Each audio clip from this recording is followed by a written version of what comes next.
Standing at my brother's wedding reception, I heard Dad's voice carrying across the garden as he chatted with his golf buddies. Casey. She works security at some office building downtown. Nothing special. The dismissive tone cut deep, but I kept my professional smile adjusting the small earpiece hidden beneath my hair. In 12 hours, his words would haunt him, because tomorrow morning every news channel in America would broadcast my face as the federal agent who just prevented the largest domestic terror attack in U.S. history. The string quartet played softly as twilight settled over the Riverside Country Club, and I watched my brother Marcus spin his new bride Jennifer across the dance floor. Their happiness radiated through the garden reception, drawing warm smiles from 200 guests. I stood near the dessert table, my bridesmaid dress feeling like a costume that didn't quite fit who I really was. There she is, Richard's daughter. I heard Mr. Blackwood say to my father.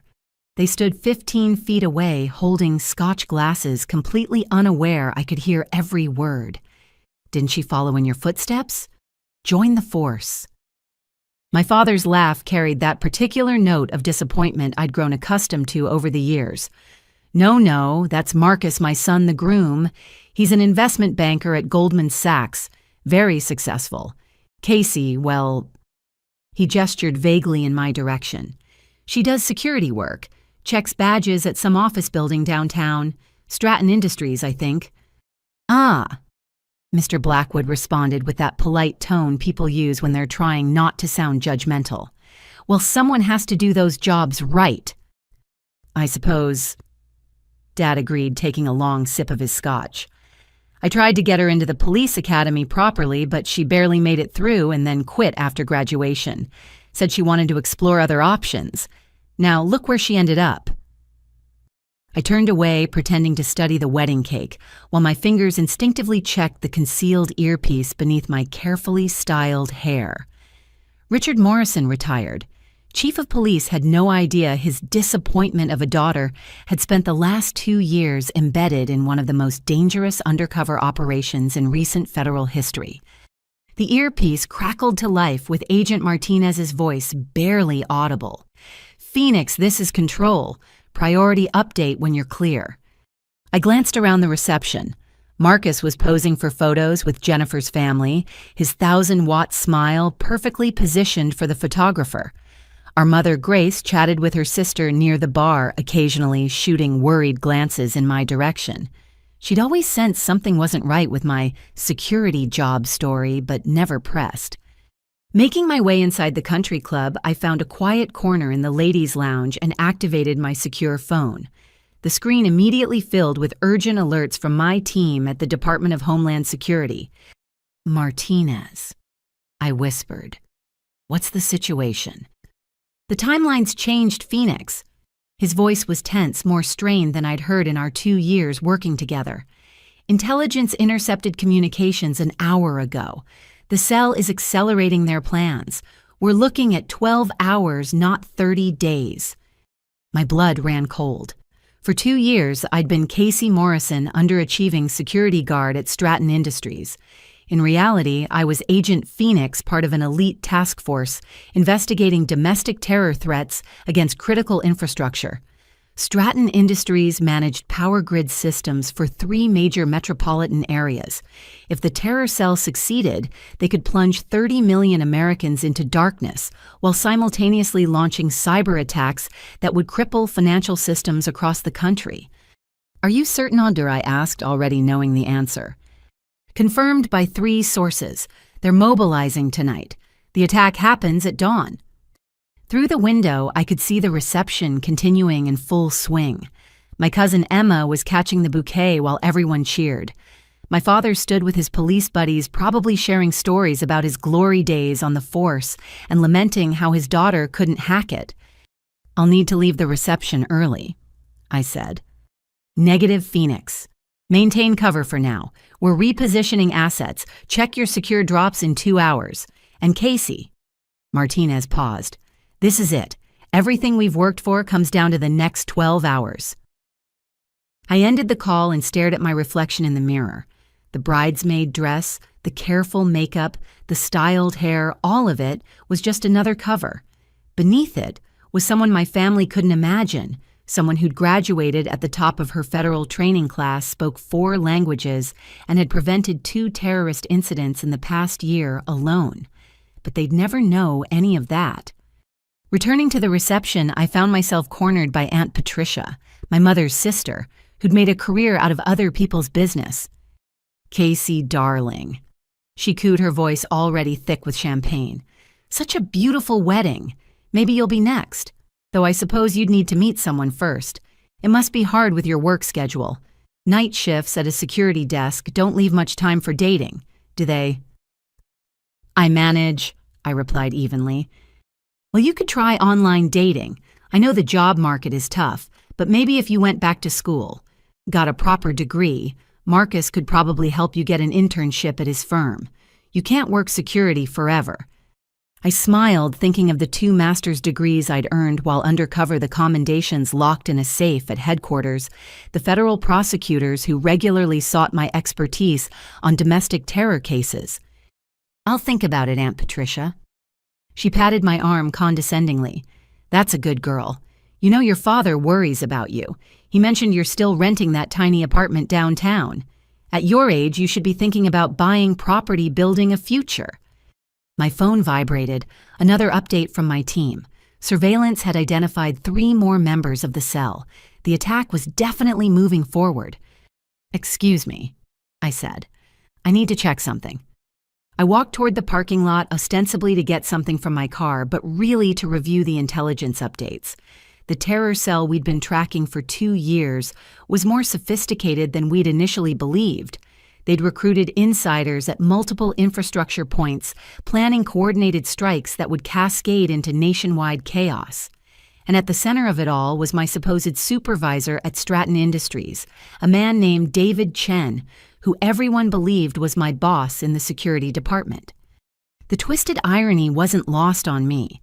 While my father told everyone I was a failed cop working as a rent-a-cop, I was actually Chen's handler, feeding information to federal authorities about his connections to the terror network. Every pathetic night shift I worked was another piece of the puzzle, another step closer to preventing catastrophe. My secure phone buzzed with an encrypted message: "Package arriving at wedding. Maintain natural appearance." I looked up to see a familiar figure entering the reception. David Chen himself, dressed in an expensive suit, shaking hands with Marcus. My spine stiffened. This wasn't a coincidence. "Casey." Marcus waved me over. "Come meet one of our newest clients." I walked over, my expression carefully neutral, as my brother introduced me to the man I'd been investigating for 2 years. "David Chen." He extended his hand. "I heard you work at Stratton. Small world." "Very small." I agreed, shaking his hand while noting the micro-expressions that flashed across his face. He was nervous. Why was he here? "David's company just signed a major deal with us." Marcus explained, clearly pleased with himself. "He's been instrumental in modernizing infrastructure management, really innovative stuff." "How wonderful." I managed, while my mind raced through possibilities. Chen attending my brother's wedding couldn't be random. Either he suspected my true identity, or there was another connection I'd missed. "Your brother speaks highly of you," Chen said, studying my face. "He mentioned you work security. That must give you interesting perspectives on our facility." There it was, a probe, a test. "Oh, I just check badges and walk the halls," I replied with a self-deprecating laugh. "Nothing as exciting as what you and Marcus do. I'll leave you gentlemen to talk business." As I walked away, I caught Chen's reflection in a champagne glass. He was watching me intently, his phone already in his hand. My earpiece crackled again. "Phoenix, are you seeing this?" Martinez's voice was urgent. Chen just sent an encrypted message. "Our cyber team is working on it." I made my way back to the main reception area, my mind cataloging every detail, every possible scenario. The next 12 hours would determine whether 30 million Americans woke up to a normal Sunday or to nationwide chaos. And I was standing at my brother's wedding, pretending to be exactly what everyone thought I was: a failure. The band announced the father-daughter dance, and I watched Dad lead Jennifer onto the floor for the traditional dance with the bride. In a normal family, he would have danced with me next. Instead, he'd made it clear years ago that such gestures were reserved for children who hadn't disappointed him. Casey, Uncle Robert Dad's brother, appeared at my elbow. "Would you honor me with a dance? Can't have you standing alone." I accepted, grateful for his kindness, even as my phone continued buzzing with updates. As we moved onto the dance floor, I noticed Chen in deep conversation with another wedding guest. Recognition hit me like a physical blow. The other man was Thomas Brightwater, Uncle Tommy, to me, Dad's former partner on the force, and a man I'd discovered just yesterday had connections to one of the shell companies funding the terror cell. The pieces were falling into place in ways I hadn't anticipated. My brother's wedding wasn't just a family celebration. It was a convergence point for a conspiracy that reached deeper than anyone imagined. "You look beautiful tonight," Uncle Robert said kindly. "Don't let anyone tell you different." "Thank you," I murmured, but my attention was on Chen and Tommy, watching their body language, the way they kept glancing around nervously. As the dance ended, my secure phone vibrated with an emergency pattern. I excused myself again, this time heading for the service corridor where I could check messages without interruption. The decrypted message from Chen made my blood freeze. "The bird is in the cage. Proceed to phase 2. I was the bird, they knew. No, I realized, checking the timestamp. The message was sent before he saw me. There was another meaning, another target. My fingers flew across the phone, sending coded warnings to my team while maintaining the appearance of checking social media. "There you are." My mother appeared in the corridor. "Honey, are you feeling all right? You keep disappearing." "Just needed some air," I said, slipping my phone away. "It's a beautiful wedding, Mom." She studied my face with that maternal intuition that had always unnerved me. "Casey, I know things haven't been easy. Your father, he doesn't mean to be so hard on you. He just had different hopes." "I know," I said softly, "but I'm exactly where I need to be." She hugged me then, and for a moment I let myself feel the warmth of maternal love, knowing that in hours everything would change. When the truth came out, would she understand why I'd lied for 2 years? Would any of them? "Promise me something," she whispered. "Whatever you're really doing, be careful." I pulled back, startled. She smiled sadly. "I'm your mother. I know when my daughter is more than she seems. I may not understand it, but I trust you." Before I could respond, the corridor door burst open.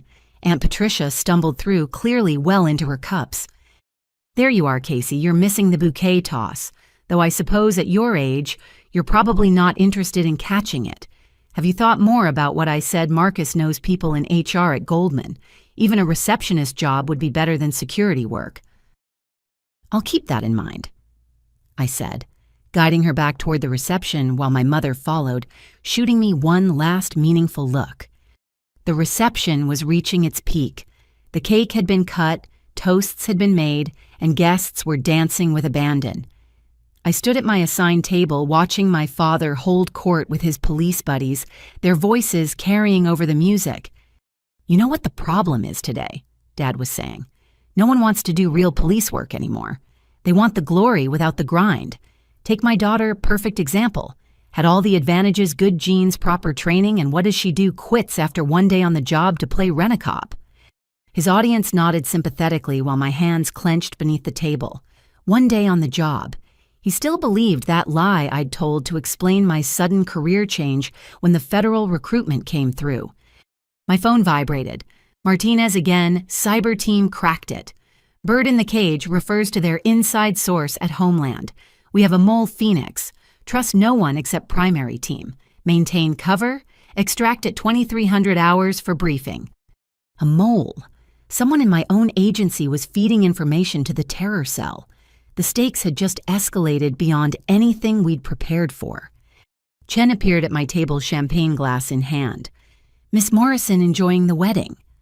"It's lovely," I replied carefully. "You know, I've been thinking, a smart woman like you stuck in security work. It must be frustrating, especially with your background. Your father mentioned you graduated from the police academy."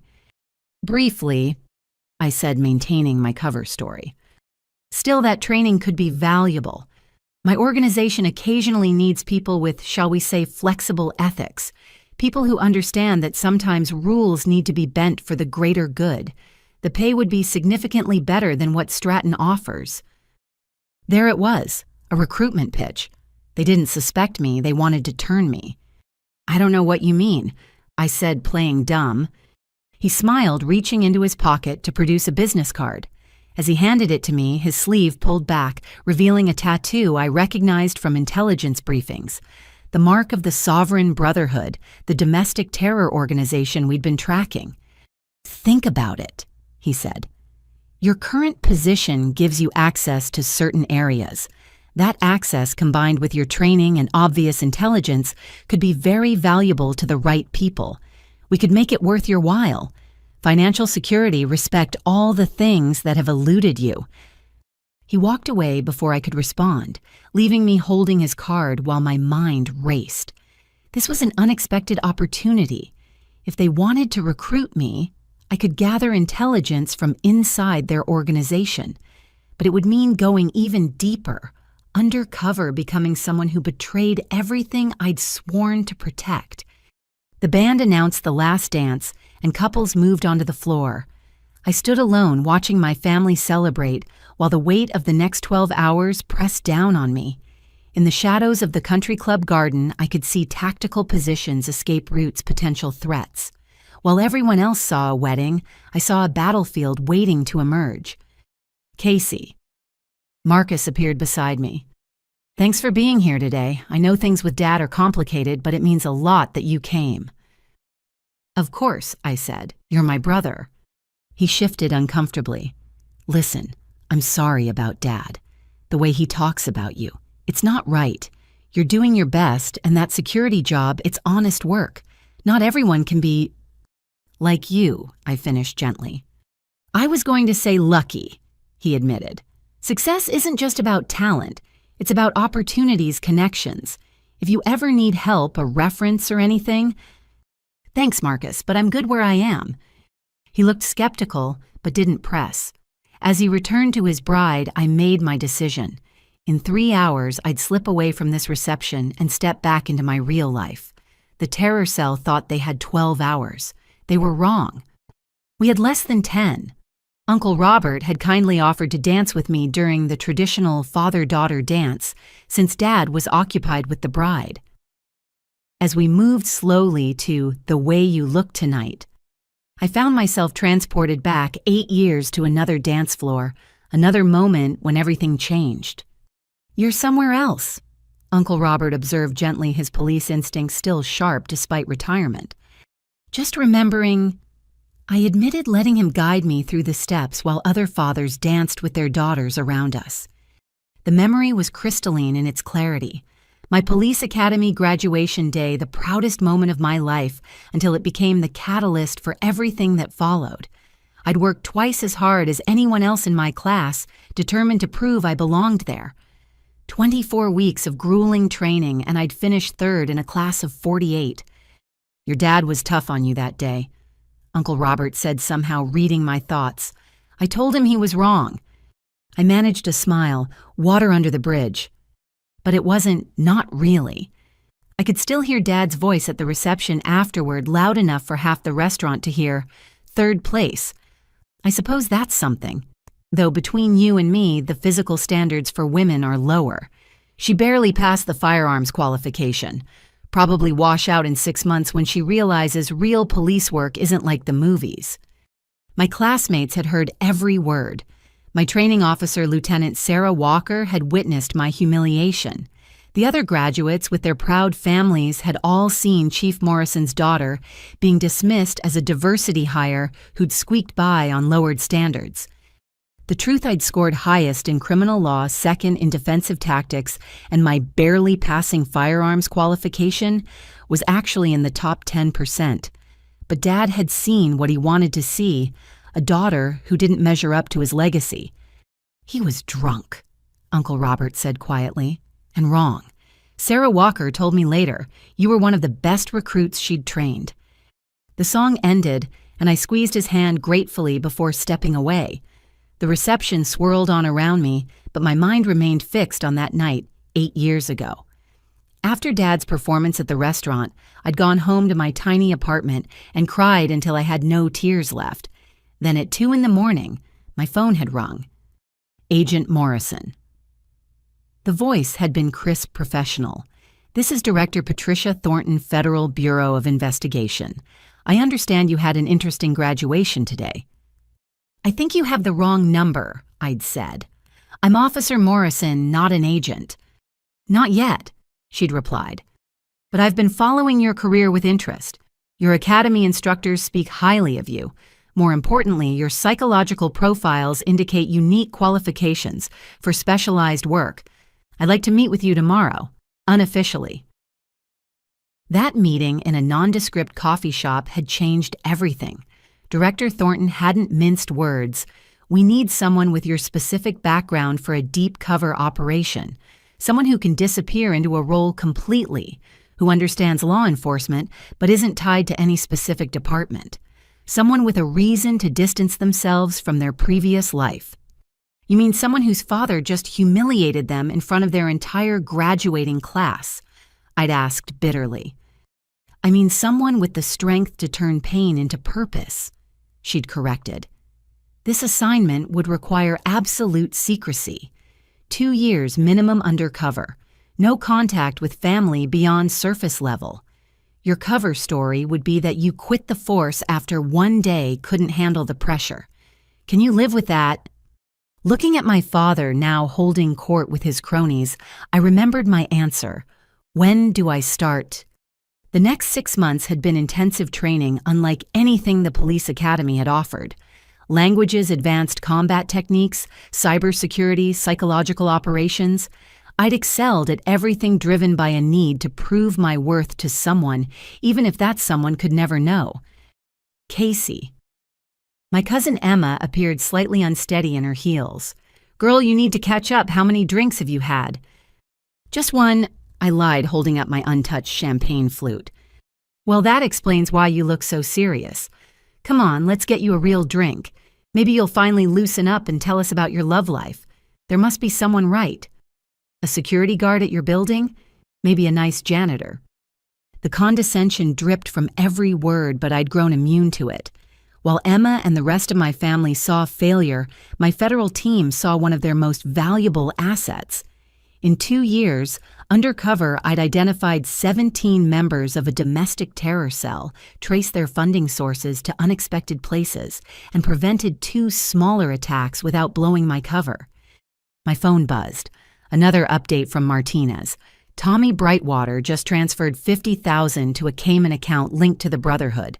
He's definitely involved. I glanced at Uncle Tommy Dad's former partner, now chatting with the mother of the bride. He'd bounced me on his knee as a child, taught me to ride a bike, been at every birthday until I'd failed out of law enforcement. The betrayal cut deep, but not as deep as what I'd discovered about him.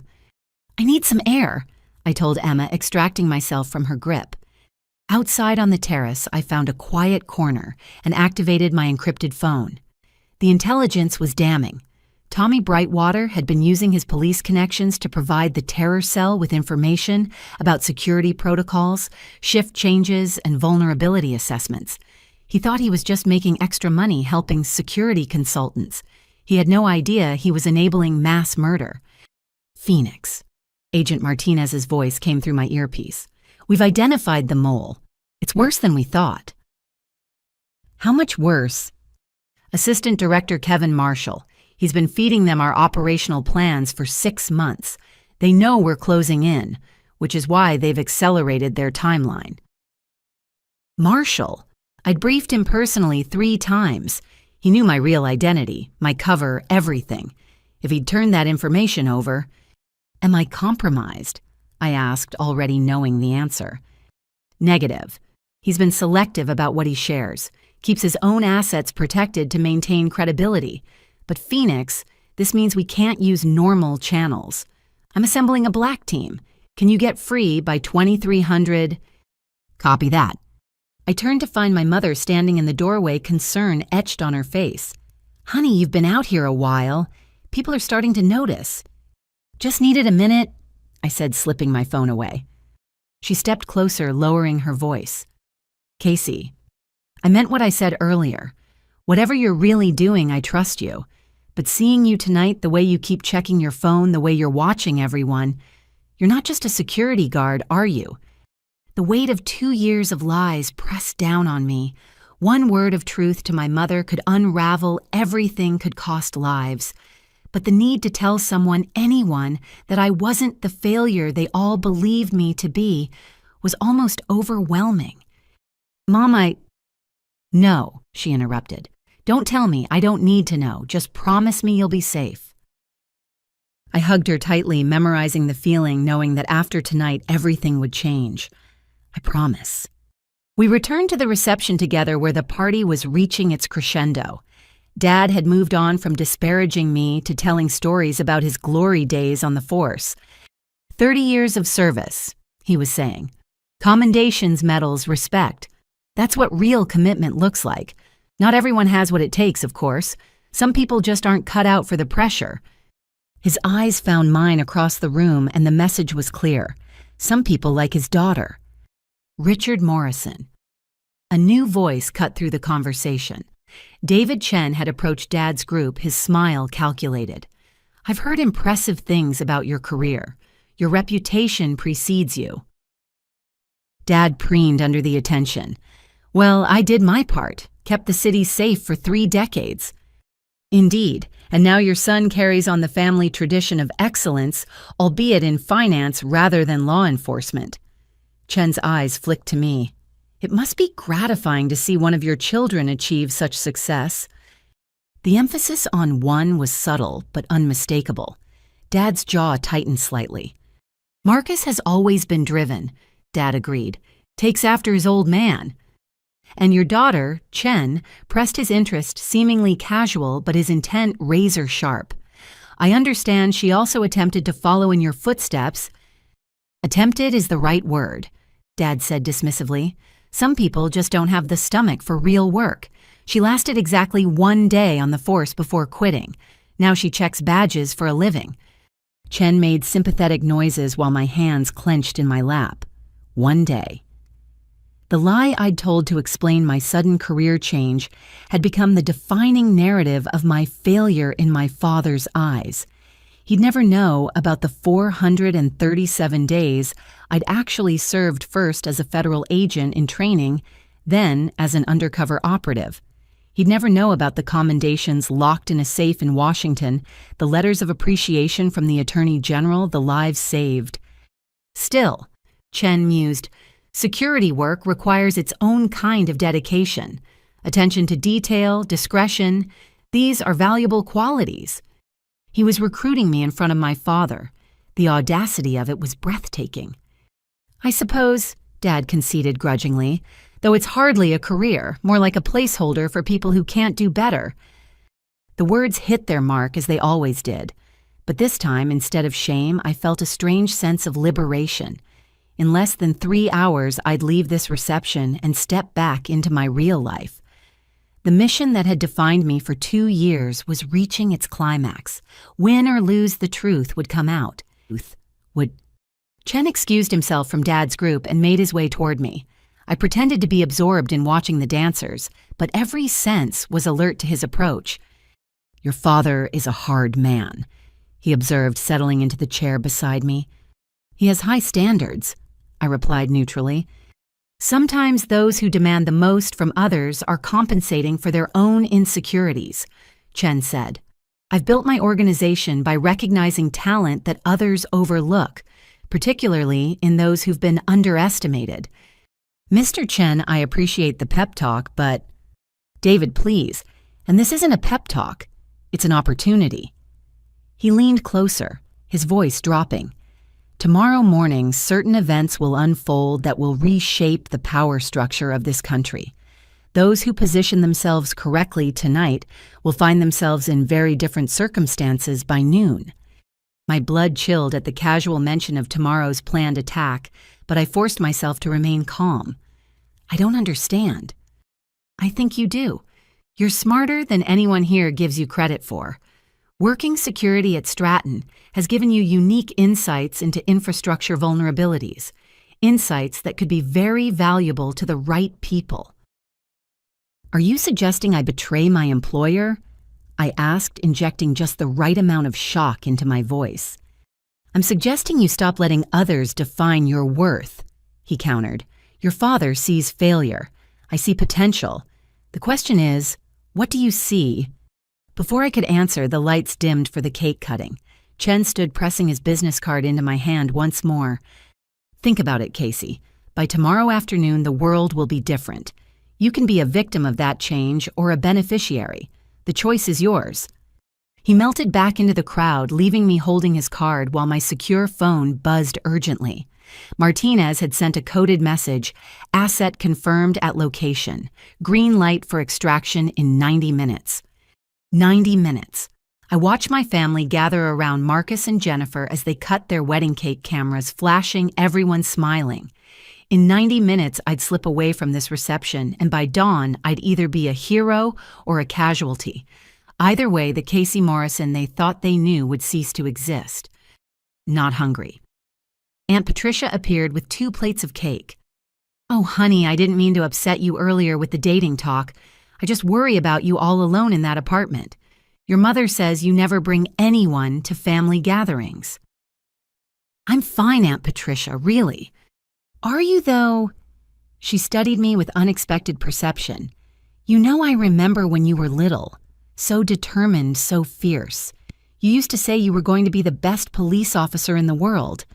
What happened to that little girl? I looked at my aunt, at her genuine concern beneath the layers of condescension, and for a moment I wanted to tell her the truth.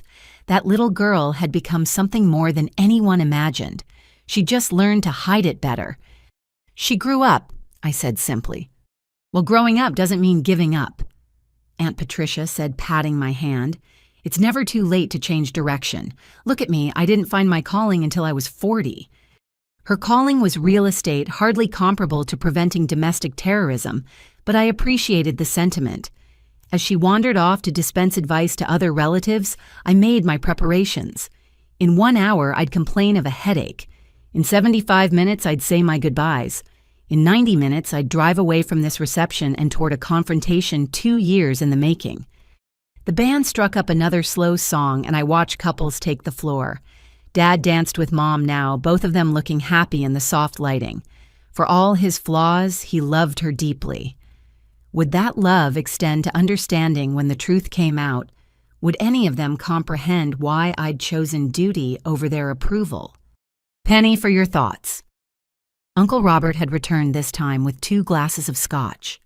You look like you could use this more than champagne. I accepted the glass gratefully, though I wouldn't drink it. Just thinking about choices. Ah. He settled beside me, his movements still carrying the careful awareness of a longtime cop. You know, your dad and I didn't speak for 5 years once. Really, this was news to me. Really? I made a choice he didn't agree with. Left the force to join the FBI. He saw it as betrayal, abandoning the brotherhood for the feds. Uncle Robert smiled ruefully. Took him years to understand I hadn't left law enforcement. I just found a different way to serve. My heart rate spiked, but I kept my voice steady.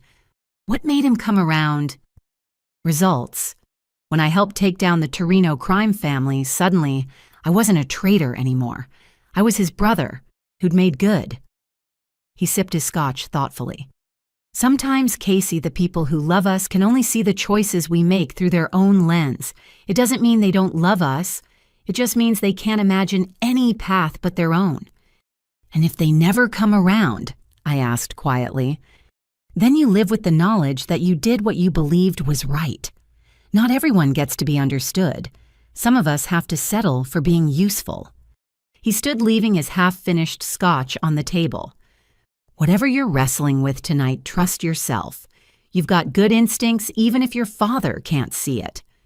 As he walked away, I wondered if he knew more than he let on. Uncle Robert had always been the most perceptive member of the family. Had he guessed at the truth beneath my cover story? My phone buzzed with a final update from Martinez. Chen just activated a sleeper. They're moving weapons into position. Extraction in 60 minutes is critical.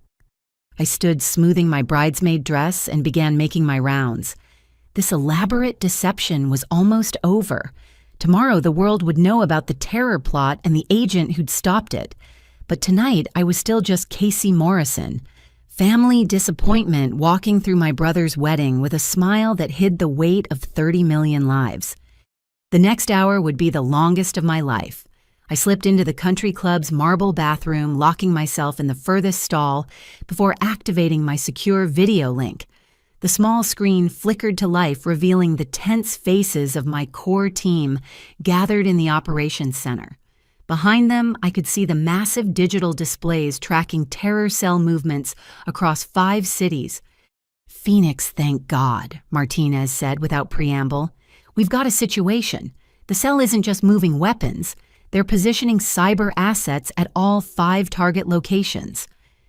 Agent Liu from Cyber Division leaned into frame. "They're not just planning to cut power. They've got ransomware designed to lock down financial systems during the chaos. We're looking at potential economic collapse if they succeed." Timeline. I asked, keeping my voice low as someone entered the bathroom. 6 hours until they start uploading the malware.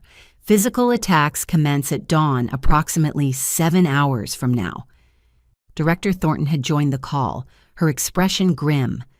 "Phoenix, your position at Stratton is critical. Can you maintain cover?" Through the stall door, I heard Aunt Patricia's voice.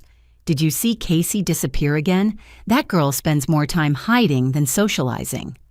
"Cover intact for now," I whispered. But Chen approached me. "He's trying to recruit me for the operation."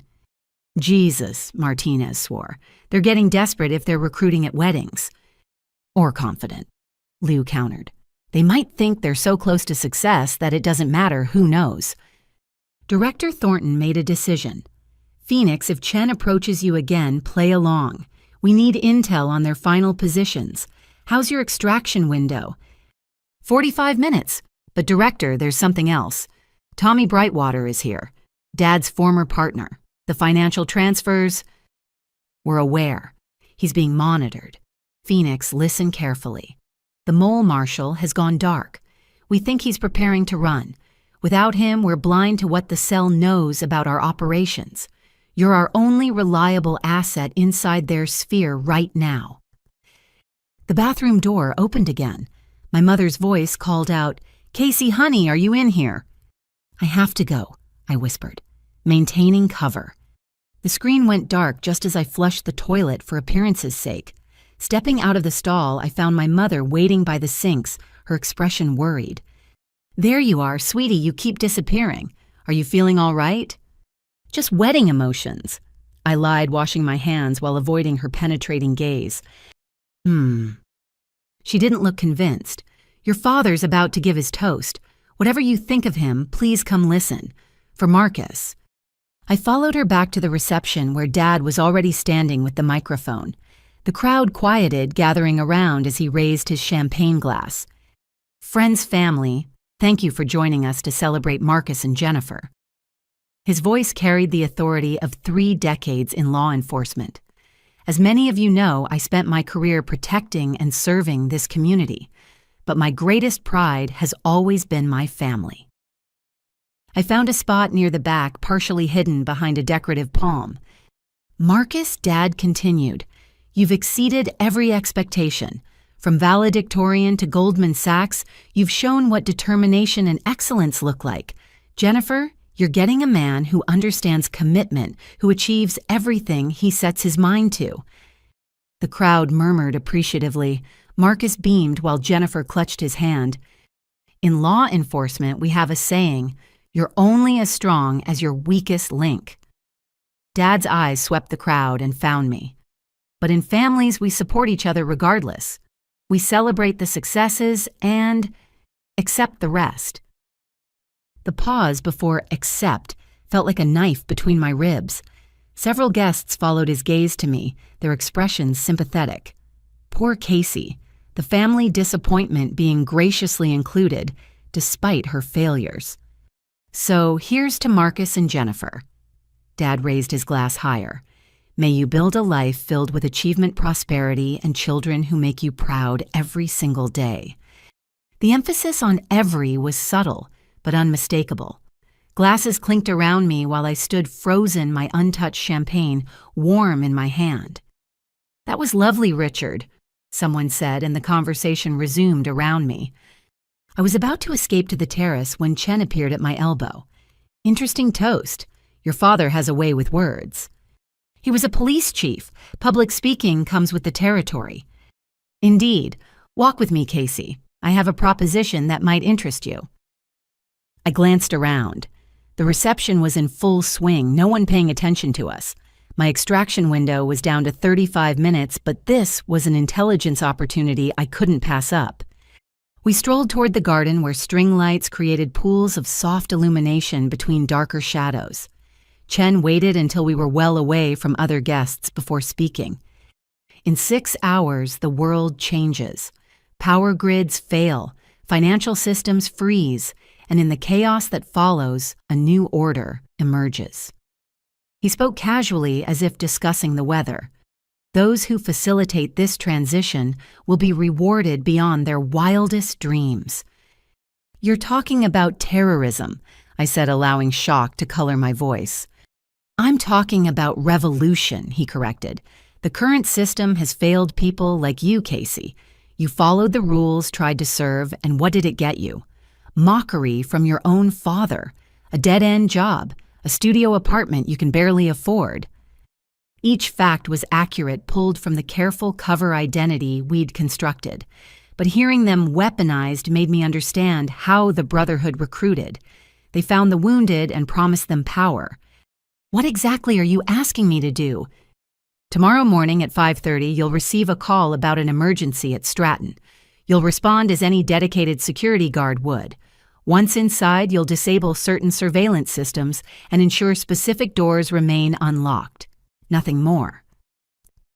And in exchange, $10 million in an offshore account, a new identity if you want it, or keep your current life but with the resources to throw your father's condescension back in his face. Imagine his expression when his failure daughter buys a house bigger than his." The number was staggering. 10 million just to look the other way.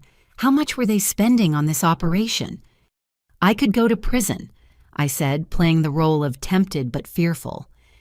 "Only if we fail, and we won't." Chen's confidence was absolute. "We have people everywhere. FBI, Homeland Security, local police, even some you'd never suspect." His eyes flicked meaningfully toward the reception. Was he implying Tommy Brightwater or someone else? "I need to think," I said. "Of course, but not too long." He handed me a burner phone. "When you decide, call the only number programmed in there. Say, 'I'm ready for my shift,' and someone will provide final instructions." He started to leave, then turned back. "Oh, and Casey, your supervisor David Chen will be on site tomorrow morning. It would be tragic if something happened to him during the confusion. Workplace accidents happen, especially when infrastructure fails." The threat was clear. Chen the terrorist was planning to eliminate Chen, my supposed boss, who was actually another undercover agent we'd inserted 6 months ago. They planned to frame him as the sole perpetrator, while the real organizers vanished. "I understand," I said quietly. "I thought you might." He smiled. "You're smarter than anyone gives you credit for. Until tomorrow, Miss Morrison." He walked back toward the reception, leaving me alone in the garden with a burner phone and the weight of the investigation pressing down on me. I activated my secure device one more time, sending a coded message to Martinez. "Fish on hook. They want me to facilitate entry. Extraction in 25 minutes. His response was immediate. "Copy. Team standing by. New intel marshal spotted at train station. He's running. Authority to pursue." I thought quickly. Marshall knew my identity, knew our operational plans. If he reached the Brotherhood leadership... Negative. Maintain surveillance only. Can't risk spooking primary targets. Understood. Phoenix, be advised we've intercepted chatter. They know we have someone inside but haven't identified you. Watch your 6. I pocketed both phones and made my way back to the reception. 20 minutes until extraction. I needed to say goodbyes without raising suspicion. The party had reached the stage where older guests were departing, while younger ones settled in for serious drinking. I found Marcus and Jennifer near the gift table accepting congratulations from a stream of well-wishers. "Hey," I said when I could get close.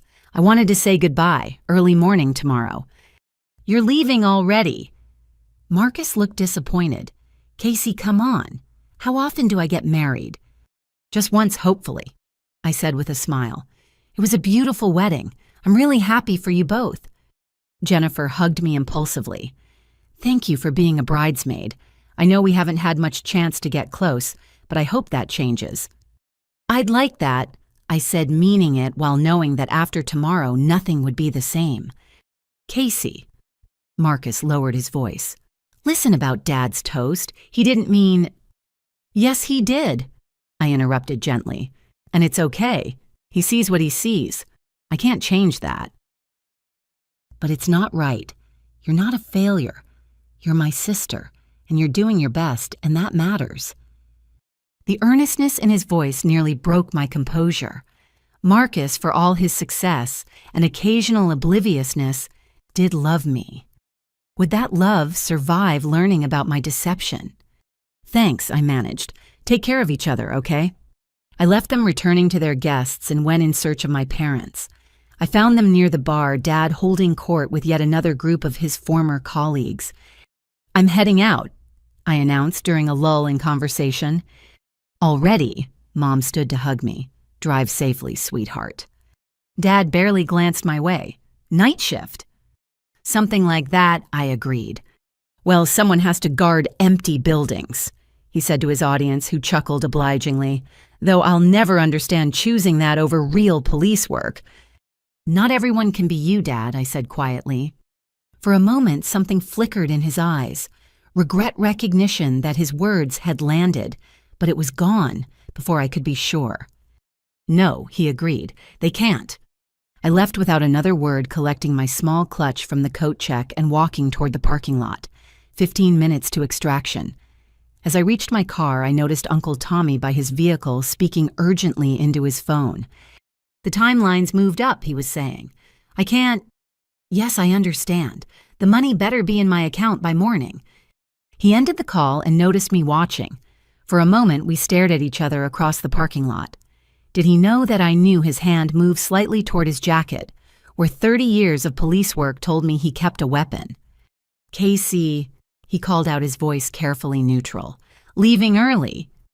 "Work," I said simply.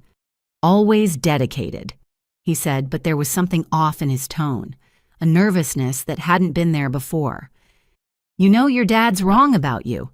You've got good instincts, better than he gives you credit for." "Thanks, Uncle Tommy." "Whatever happens," he said suddenly urgently, "remember that some of us didn't have choices. Some of us got trapped by circumstances we never saw coming." Before I could respond, he got in his car and drove away, leaving me standing alone in the parking lot with the weight of his words.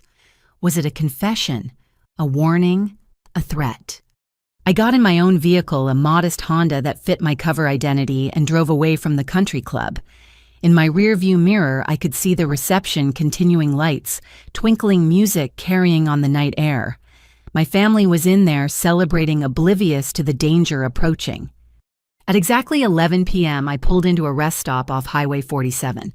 A black SUV was waiting, engine running. I parked beside it and transferred quickly, leaving my Honda for a cleanup crew to retrieve. "Welcome back, Phoenix," Martinez said from the driver's seat. "Ready to save the world." I thought about Chen's offer $10 million to betray everything I'd sworn to protect. I thought about my father's dismissive words, my family's condescension, 2 years of being seen as a failure. "Let's do this," I said. As we drove toward the operations center, I pulled out the burner phone Chen had given me. $10 million. A new life. Respect. I powered it off and handed it to Martinez.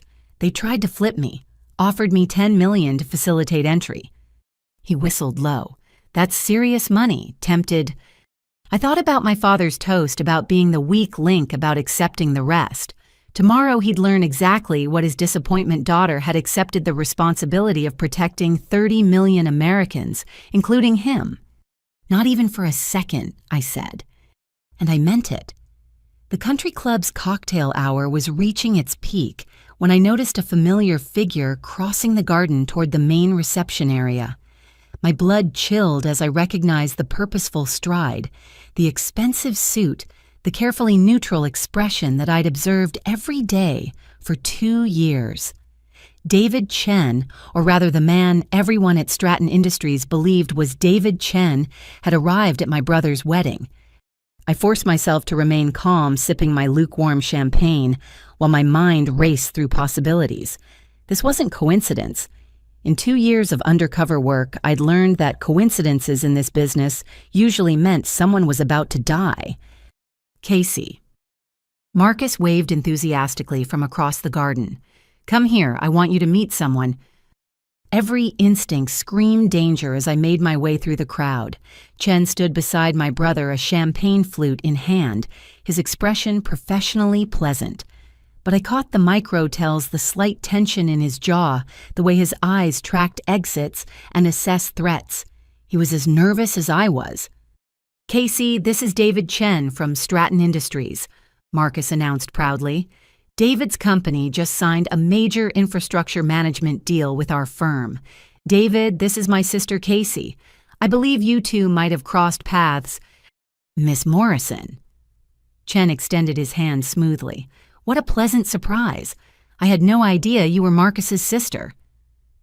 I shook his hand, noting the dampness of his palm. Mr. Chen. Yes, quite a coincidence. You two know each other. Marcus looked delighted. What are the odds?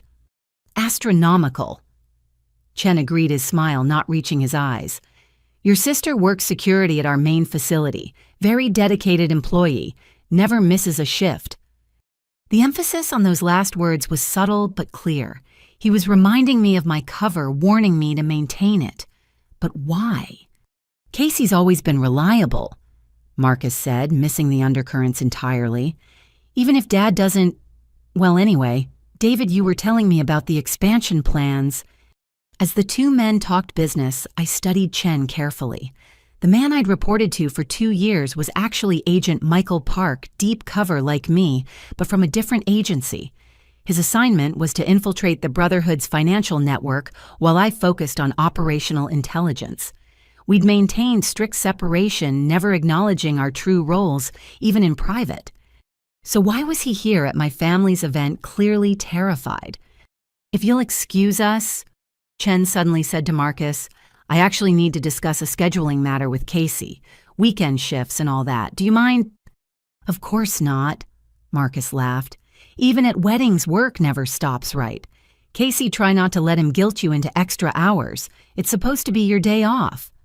Chen guided me toward a quieter corner of the garden, his hand barely touching my elbow, but the pressure urgent. Once we were out of earshot, his professional mask cracked.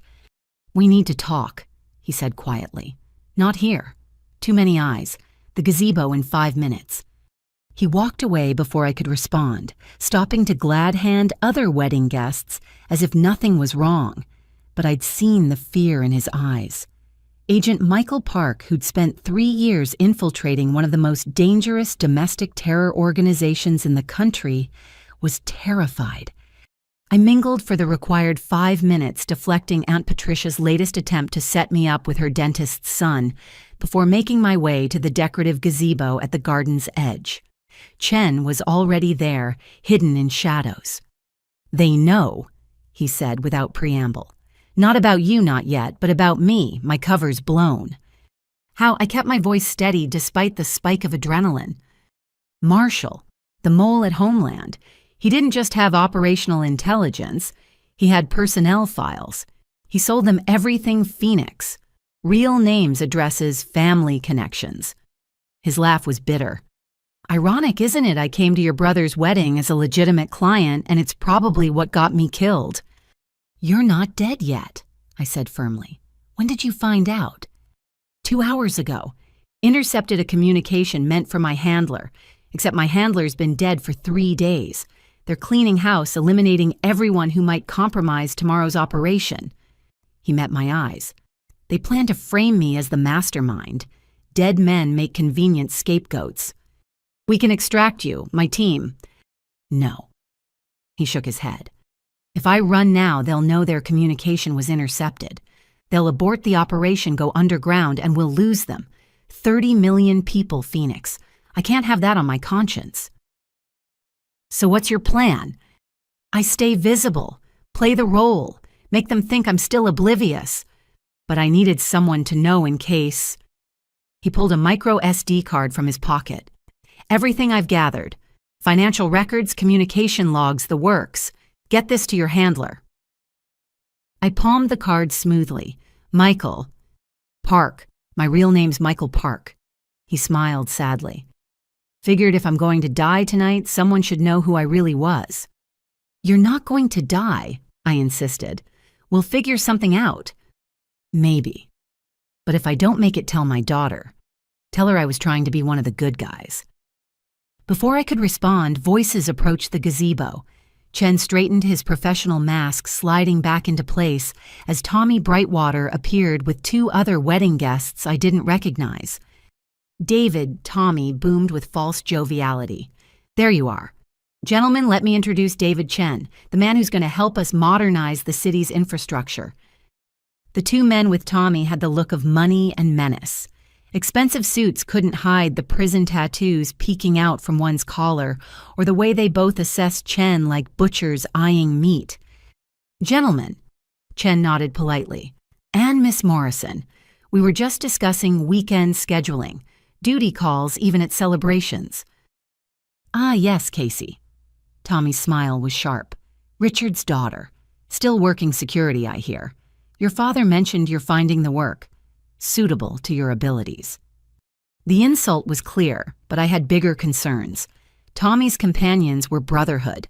I recognized one from surveillance photos, Anton Volkov, an enforcer with a body count that would make serial killers envious.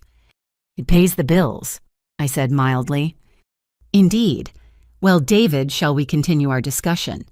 These gentlemen are very interested in your security protocols at Stratton. Chen hesitated for a fraction of a second before nodding. Of course. Miss Morrison will continue our conversation Monday. If he lived until Monday. I watched them walk away, Chen surrounded by predators maintaining his cover even as they circled for the kill. The SD card in my pocket felt like it weighed 1,000 pounds. Making my way back to the reception, I nearly collided with my father, who was returning from the bar with a fresh scotch. Watch where you're going, he snapped, then recognized me. Oh, Casey, shouldn't you be heading to work soon? Wouldn't want you to be late for your important security duties.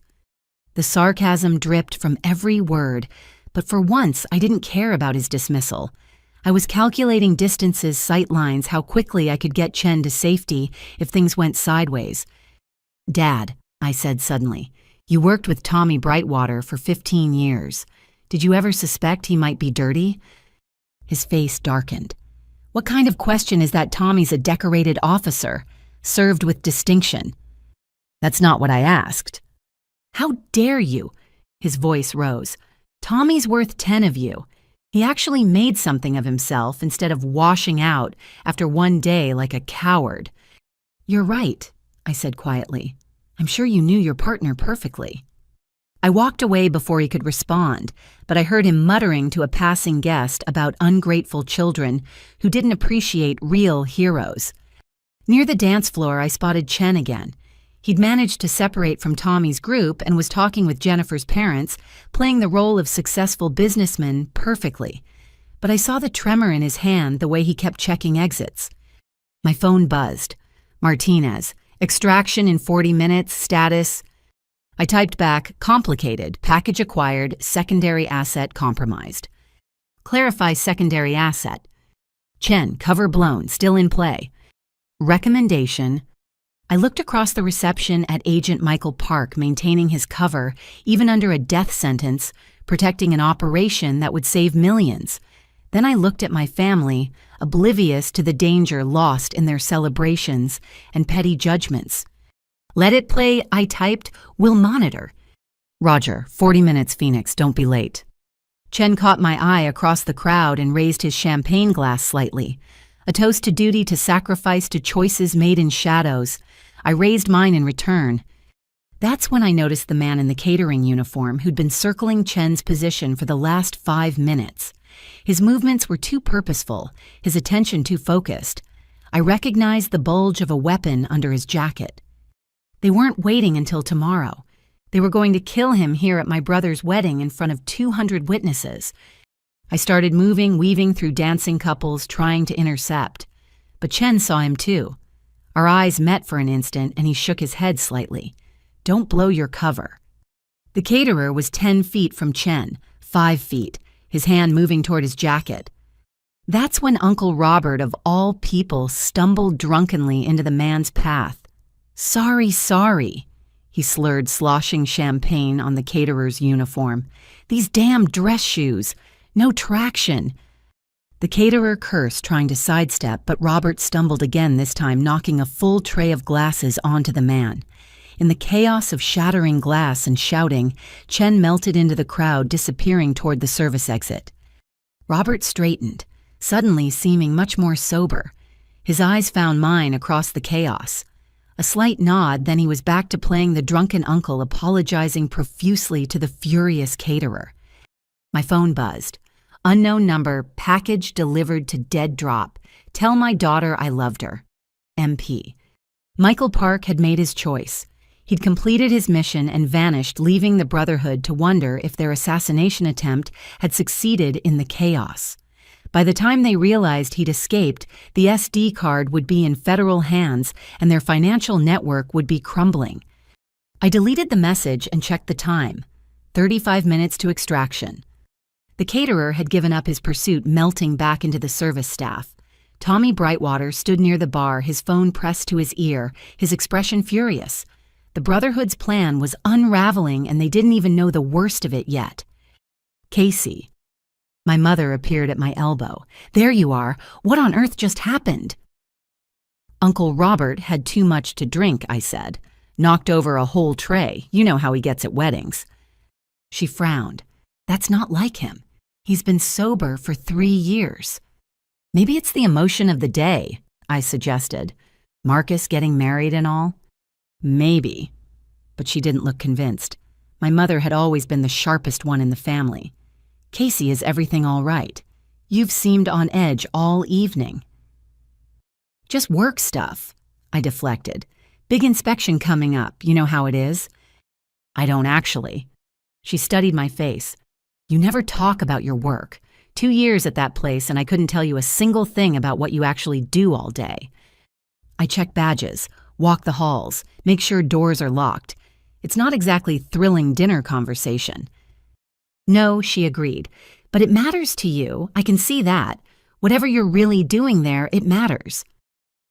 The perception in her voice nearly undid me. After tomorrow, she'd know the truth. They all would. But would understanding come with it? Thanks, Mom, I managed. Oh, sweetheart.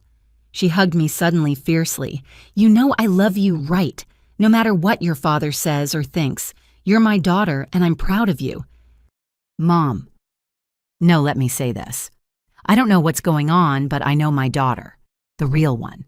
Not the story everyone tells themselves. And that daughter, she's extraordinary. I held on to her tightly, memorizing the feeling, knowing everything was about to change. I love you too, Mom. She pulled back, wiping at her eyes. Now you better go say goodbye to your brother before you leave for work. And Casey, whatever happens, remember you have people who love you, really love you, not the version they think you should be. As she walked away, I realized she knew. Maybe not the specifics, but she knew her daughter was more than she seemed. Mothers always know. I found Marcus and Jennifer cutting their cake, surrounded by photographers and well-wishers. The scene was perfect, like something from a magazine. Tomorrow, those same photographers would be capturing a very different story. 25 minutes to extraction. Time to go. But first, I had one more role to play. Chen's assistant had given me something before he vanished, something that would ensure the Brotherhood's plan failed, even if everything else went wrong. I just had to survive the next 12 hours to deliver it. The wedding reception had reached that golden hour when the older guests nursed their drinks and shared stories, while the younger crowd dominated the dance floor. I stood near the French doors leading to the terrace, counting down the minutes until my extraction, while keeping watch for any more Brotherhood operatives who might have infiltrated the catering staff. That's when I heard my father's voice carrying across the crowd, clear and cutting as always, when he'd had just enough scotch to lose his filter, but not enough to slur his words. The thing about Casey, he was telling Marcus's new in-laws, the prestigious Hartwell family from Connecticut, is that she's always been jealous of her brother's success. Even as kids, she couldn't stand that he excelled where she struggled. I froze my hand tightening around my champagne flute. Mrs. Hartwell, an elegant woman dripping in pearls, made sympathetic noises. "It must be difficult," she said, "having children with such different capabilities." "You have no idea." Dad continued, warming to his theme. Marcus was reading at 3, Casey barely managed by 6. He made honor roll every semester, she squeaked by with C's. He got into Harvard, she barely made it into state school before dropping out. Each lie hit like a physical blow. I'd graduated magna cum laude, but that was from the Federal Academy program my family never knew about. My dropping out had been accepting a classified position that required me to disappear from civilian life. "Some people just peak early," Mr. Hartwell added pompously. "I'm sure she's doing her best with what she has." "Security guard work," Dad scoffed. "That's her peak. Checking badges, watching monitors. She played cops and robbers too seriously as a kid, thought she'd follow in my footsteps.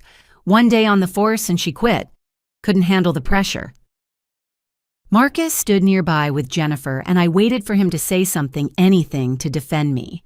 Instead, he laughed awkwardly and added his own contribution to my humiliation. "Casey used to set up these elaborate spy games when we were kids," he told his in-laws. "Secret codes, hidden messages, surveillance on the neighbors. Mom was always getting calls about Casey sneaking around people's yards with her toy binoculars." "I remember that phase," Dad chimed in. "We thought she'd grow out of it, develop adult interests. Instead, she just found a job where she could play pretend cop without any real responsibility." The Hartwells laughed politely while I stood frozen, listening to my family reduce my entire existence to a punchline. Everything I'd sacrificed, endured, achieved, none of it existed in their narrative. I was just the family failure, the cautionary tale that made Marcus shine brighter by comparison. My phone vibrated with an urgent alert. Pulling it out, I saw Martinez had sent a priority message. "Financial intel from Chen's package confirms Marcus's firm connection. They've been washing Brotherhood money for 18 months. He doesn't know. Hartwell knows." Repeat. Hartwell is Brotherhood financial architect. I looked up sharply at Mr. Hartwell, seeing him with new eyes. The genial father of the bride was actually one of the key figures funding domestic terrorism. His daughter had just married my brother, tying our families together while he used Marcus's firm to launder blood money. "Excuse me." Jennifer's cousin Emma appeared at the group, slightly tipsy. "Mr. Morrison, someone's looking for you. Something about your car." Dad excused himself, but the damage was done. The Hartwells now saw me exactly as my father did. The embarrassment, the failure, the child who didn't matter. Mr. Hartwell's eyes found mine across the group, and for just a moment his mask slipped. He knew that I knew. "Casey?" he called out smoothly. "We were just talking about you. Marcus tells us you work at Stratton Industries. That must be interesting, being part of such a critical infrastructure facility." I approached carefully, aware I was walking into a trap. "It has its moments." "I imagine security work there requires quite a bit of trust," he continued. "Access to sensitive areas, knowledge of vulnerabilities. The wrong person in such a position could cause tremendous damage. Good thing I'm just a badge checker," I said mildly. "No access to anything important." "No, of course not." He smiled, but his eyes were cold. "Still, even badge checkers see things, patterns, people coming and going at odd hours. Someone observant might notice irregularities." He was probing, trying to determine if I was just what I seemed or something more. Behind him, I could see two more men I recognized from surveillance photos. Brotherhood soldiers dressed as wedding guests slowly surrounding our conversation. "I mostly notice if people forget their badges," I said. "Pretty boring stuff."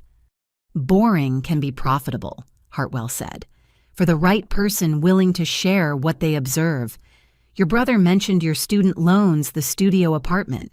Must be frustrating watching everyone else succeed while you struggle." "Dad, what are you doing?" Jennifer appeared, linking her arm through his. "Stop trying to recruit Casey. This is my wedding, not a business meeting." "Just making conversation, sweetheart," he said smoothly. "Your new sister-in-law is more interesting than she appears." Jennifer laughed. "Casey. No offense, but she's exactly what she appears. Marcus told me all about her. Sweet girl, not too bright, but she means well." The casual cruelty from someone I'd tried to welcome into the family stung more than I expected. Marcus had painted me as simple-minded to his new wife, ensuring she'd never see me as anything more than the family charity case. "If you'll excuse me," I said, "I should find my parents." "Of course," Hartwell said. "But Casey, if you ever want to discuss your future, I'm always interested in helping family, even extended family who've lost their way." I walked away feeling his eyes on my back, knowing he'd just threatened me in front of witnesses who'd never recognize it as such. My phone showed 15 minutes until extraction. I needed to start making my exits. I found my mother near the dessert table chatting with her book club friends. She excused herself when she saw my expression. "What's wrong?" she asked immediately. "Nothing. I just need to head out soon. Work called." "Oh, honey, can't they manage one night without you?" If only she knew they'd been managing without Casey Morrison for 2 years. The woman checking badges was a ghost, a carefully crafted fiction. "Big inspection tomorrow." I lied. "I need to prep some things." She hugged me tightly. "Drive safe. Text me when you get home." "I will," I promised, knowing I wouldn't. By the time she woke up tomorrow, her daughter would be all over the news. I looked for Marcus to say goodbye, but found him in the middle of another story about our childhood this time, regaling his groomsmen with the tale of how I'd tried to fingerprint the mailman because I was convinced he was a Russian spy. "She actually made a case file," he laughed, "with photos and everything. Poor Mr. Henderson thought we had the world's weirdest kid." His friends roared with laughter while I stood in the shadows, remembering the truth he'd twisted. Mr. Henderson had been arrested 2 years later for mail theft and identity fraud. My 8-year-old instincts had been dead on, but in Marcus's version, I was just a weird kid playing games. I turned to leave without saying goodbye, but nearly collided with Tommy Brightwater. My father's former partner stood too close, whiskey heavy on his breath. "Leaving so soon?" he asked, his hand catching my elbow. "Work," I said, trying to step around him.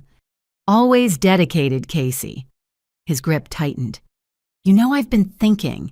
You see everything at Stratton, don't you? All those late nights walking those empty halls." "I should go." I tried to pull away, but he held firm. "Your daddy never appreciated what you could have been," he said, his voice dropping.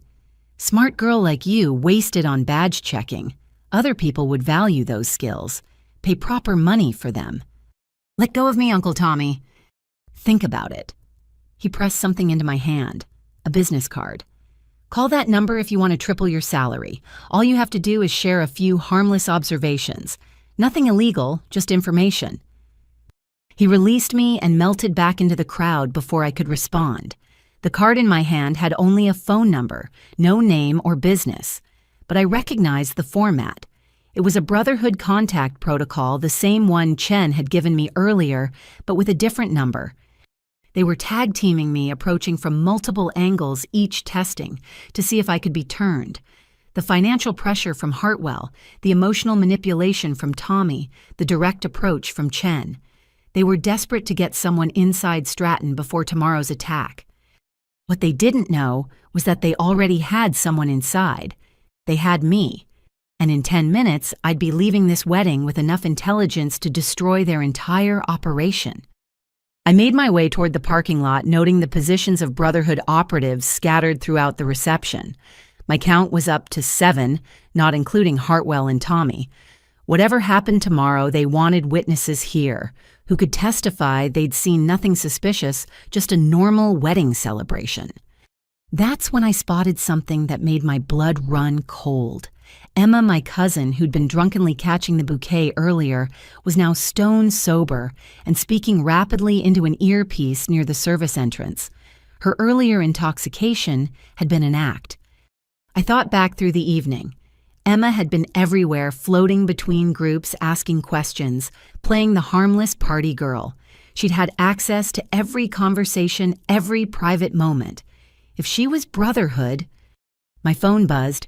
Martinez, abort extraction. Emma Morrison flagged as hostile asset. They know Phoenix is at wedding. Do not return to vehicle. Alternative extraction in progress. I stopped walking, my mind racing. Emma was my cousin. We'd grown up together, shared holidays, family vacations. How long had she been turned? What had she told them? A hand fell on my shoulder. Uncle Robert stood behind me, no trace of his earlier drunkenness. "Walk with me," he said quietly. "Now." I had no choice but to comply. He guided me away from the parking lot toward the service area of the country club. "I know what you are," he said conversationally. "Have known for about a year. The way you move, the way you watch people. You're not security, Casey. You're a hunter." "Uncle Robert." "Shut up and listen. Emma's been feeding them information for 6 months. Money troubles, bad divorce, they found her weakness and exploited it. She thinks she's just selling gossip about family members. Doesn't know she's helping terrorists." We reached a service door. He produced a key card and swiped us through. "How do you—" "Because I'm not really retired," he said. "FBI Counterterrorism Division. Have been since I left the force. Your dad never forgave me for going federal, but that's beside the point. Your extraction's been compromised. Emma told them about your car, your patterns. They're waiting." He led me through a service corridor to a loading dock where a catering van waited, engine running. "Martinez is 3 blocks north," Robert continued. "This van will get you there. And Casey, after tomorrow, when the truth comes out, your father's going to have to face what he's been blind to. Be patient with him. It's hard for a man to realize he's been wrong about everything. Does he know about you?" Robert smiled sadly. "No more than he knows about you. We're both ghosts in this family playing roles that keep them safe. Get going. You've got work to do." I climbed into the van, looking back at the uncle I'd never really known. "Thank you." "Don't thank me yet. Emma's not the only family member who's been compromised. Watch your 6 Phoenix. The Brotherhood has roots in places you haven't imagined." The van pulled away, leaving me with more questions than answers. As we drove through the night toward extraction, I thought about my family back at the reception.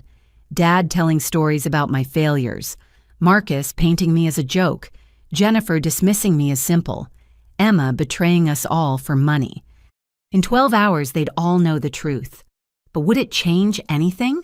Or would I still be the disappointment, just one who'd lied to them for 2 years? My phone buzzed one last time. A message from an unknown number, but I recognized the code. Michael Park had made it to safety. "Tell my daughter I was one of the good guys," the message read. "And tell yours the same." I deleted the message and closed my eyes, letting the van carry me toward whatever came next. The wedding was over. The real celebration would come at dawn if we survived it. Family emergency. I told the coat check girl, grabbing my wrap with hands that barely trembled. "Food poisoning, several guests, very unfortunate." She nodded sympathetically while I typed a quick message to Marcus. "Not feeling well. Think it was the shrimp. Give Jennifer my love. Sorry to leave early." My phone immediately lit up with responses I didn't have time to read. 10 minutes until extraction, and thanks to Uncle Robert's warning, I knew my original exit route was compromised. Emma had probably already reported my departure patterns to her handlers. I slipped out through the service entrance Robert had shown me, avoiding the main parking lot where Brotherhood operatives would be waiting. My modest Honda sat there like bait in a trap, probably already rigged with a tracker or worse. Instead, I made my way to the overflow lot where staff vehicles were parked. A catering van had keys tucked above the visor standard practice for events where multiple drivers might need access. I'd noticed it during my security assessment when I'd arrived, a habit that never switched off even at family gatherings. The engine turned over smoothly, and I pulled out slowly, just another service vehicle, leaving after a long event. In my rearview mirror, I caught a glimpse of two men converging on my Honda, their body language aggressive when they found it empty. Phoenix departing via alternative route. I spoke into my secure phone once I'd cleared the country club grounds. Primary vehicle compromised, en route to rally point. Copy Phoenix. Martinez's voice crackled through. Team is standing by. Be advised, local law enforcement reported suspicious activity near your apartment. Do not return home. Home. A studio apartment carefully decorated to seem lived in, but containing nothing of real value. Everything that mattered was in a safe house the Brotherhood didn't know about. Still, the violation stung. They'd been watching me closer than we'd realized. I drove carefully, taking a circuitous route to ensure I wasn't followed. The bridesmaid dress was impractical for what came next, but I'd planned for that. 3 blocks from the rally point, I pulled into an all-night gym where I maintained a membership specifically for moments like this. The locker I'd rented 2 years ago contained everything I needed: tactical pants, a black moisture-wicking shirt, boots, and a jacket with concealed armor panels. I changed quickly, stuffing the bridesmaid dress into a trash bag. The woman who emerged from the locker room looked nothing like the one who'd entered. My reflection in the mirror showed someone my family had never met. Hair pulled back in a severe bun face, clean of makeup, eyes hard with purpose. This was Phoenix, not Casey Morrison. This was who I'd been for 2 years while playing the role of family disappointment. The rally point was an abandoned warehouse in the industrial district, the kind of place that looked deserted but hummed with hidden activity. I parked the stolen van 2 blocks away and approached on foot, following protocols drilled into me during training. Phoenix, approaching from the south, I announced through my earpiece. Visual confirmed, came the response. Clear to enter. The moment I stepped through the camouflaged entrance, the transformation was complete. No more wedding reception, no more family dynamics. This was my real world where competence was recognized and the stakes were measured in lives. The command center had been established in record time. Banks of monitors showed real-time surveillance of 5 target cities. Analysts hunched over keyboards tracking Brotherhood communications.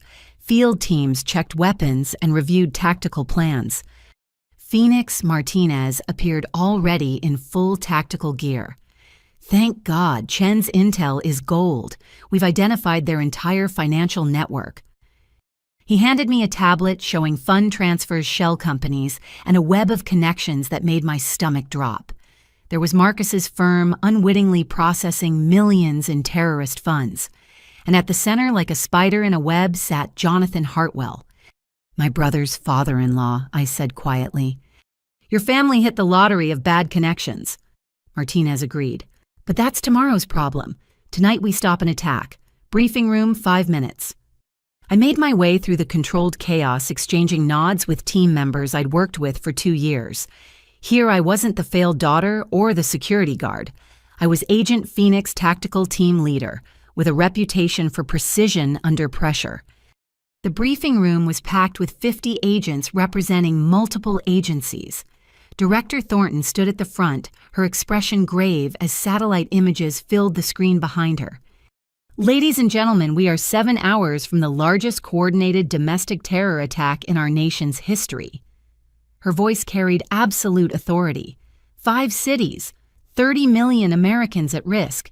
If we fail tonight, the economic and human cost will be catastrophic. She clicked through images of power stations, financial centers, water treatment facilities, each one marked with red indicators showing Brotherhood positions. The enemy has spent 2 years positioning assets. They have inside help at every target location. They expect to upload ransomware at 0500 hours, followed by physical destruction of infrastructure at 0600. They plan to blame foreign actors spurring military retaliation while they profit from the chaos. My tablet chimed with new intelligence. The data from Chen's SD card had been fully analyzed. I raised my hand. Director New Intel suggests a modification to their timeline. They know we're moving. Chen's extraction spooked them. They might accelerate. How reliable? Source was inside their financial division for 3 years. Died getting us this intelligence. I didn't mention it was at my brother's wedding. I'd stake my life on it. Thornton nodded. Then we accelerate too. Original timeline had us moving at 0400. We go at 0300 instead. 1 hour to final prep. The room erupted into controlled activity as team leaders grabbed their packets. I found mine marked Team Alpha Stratton Industries.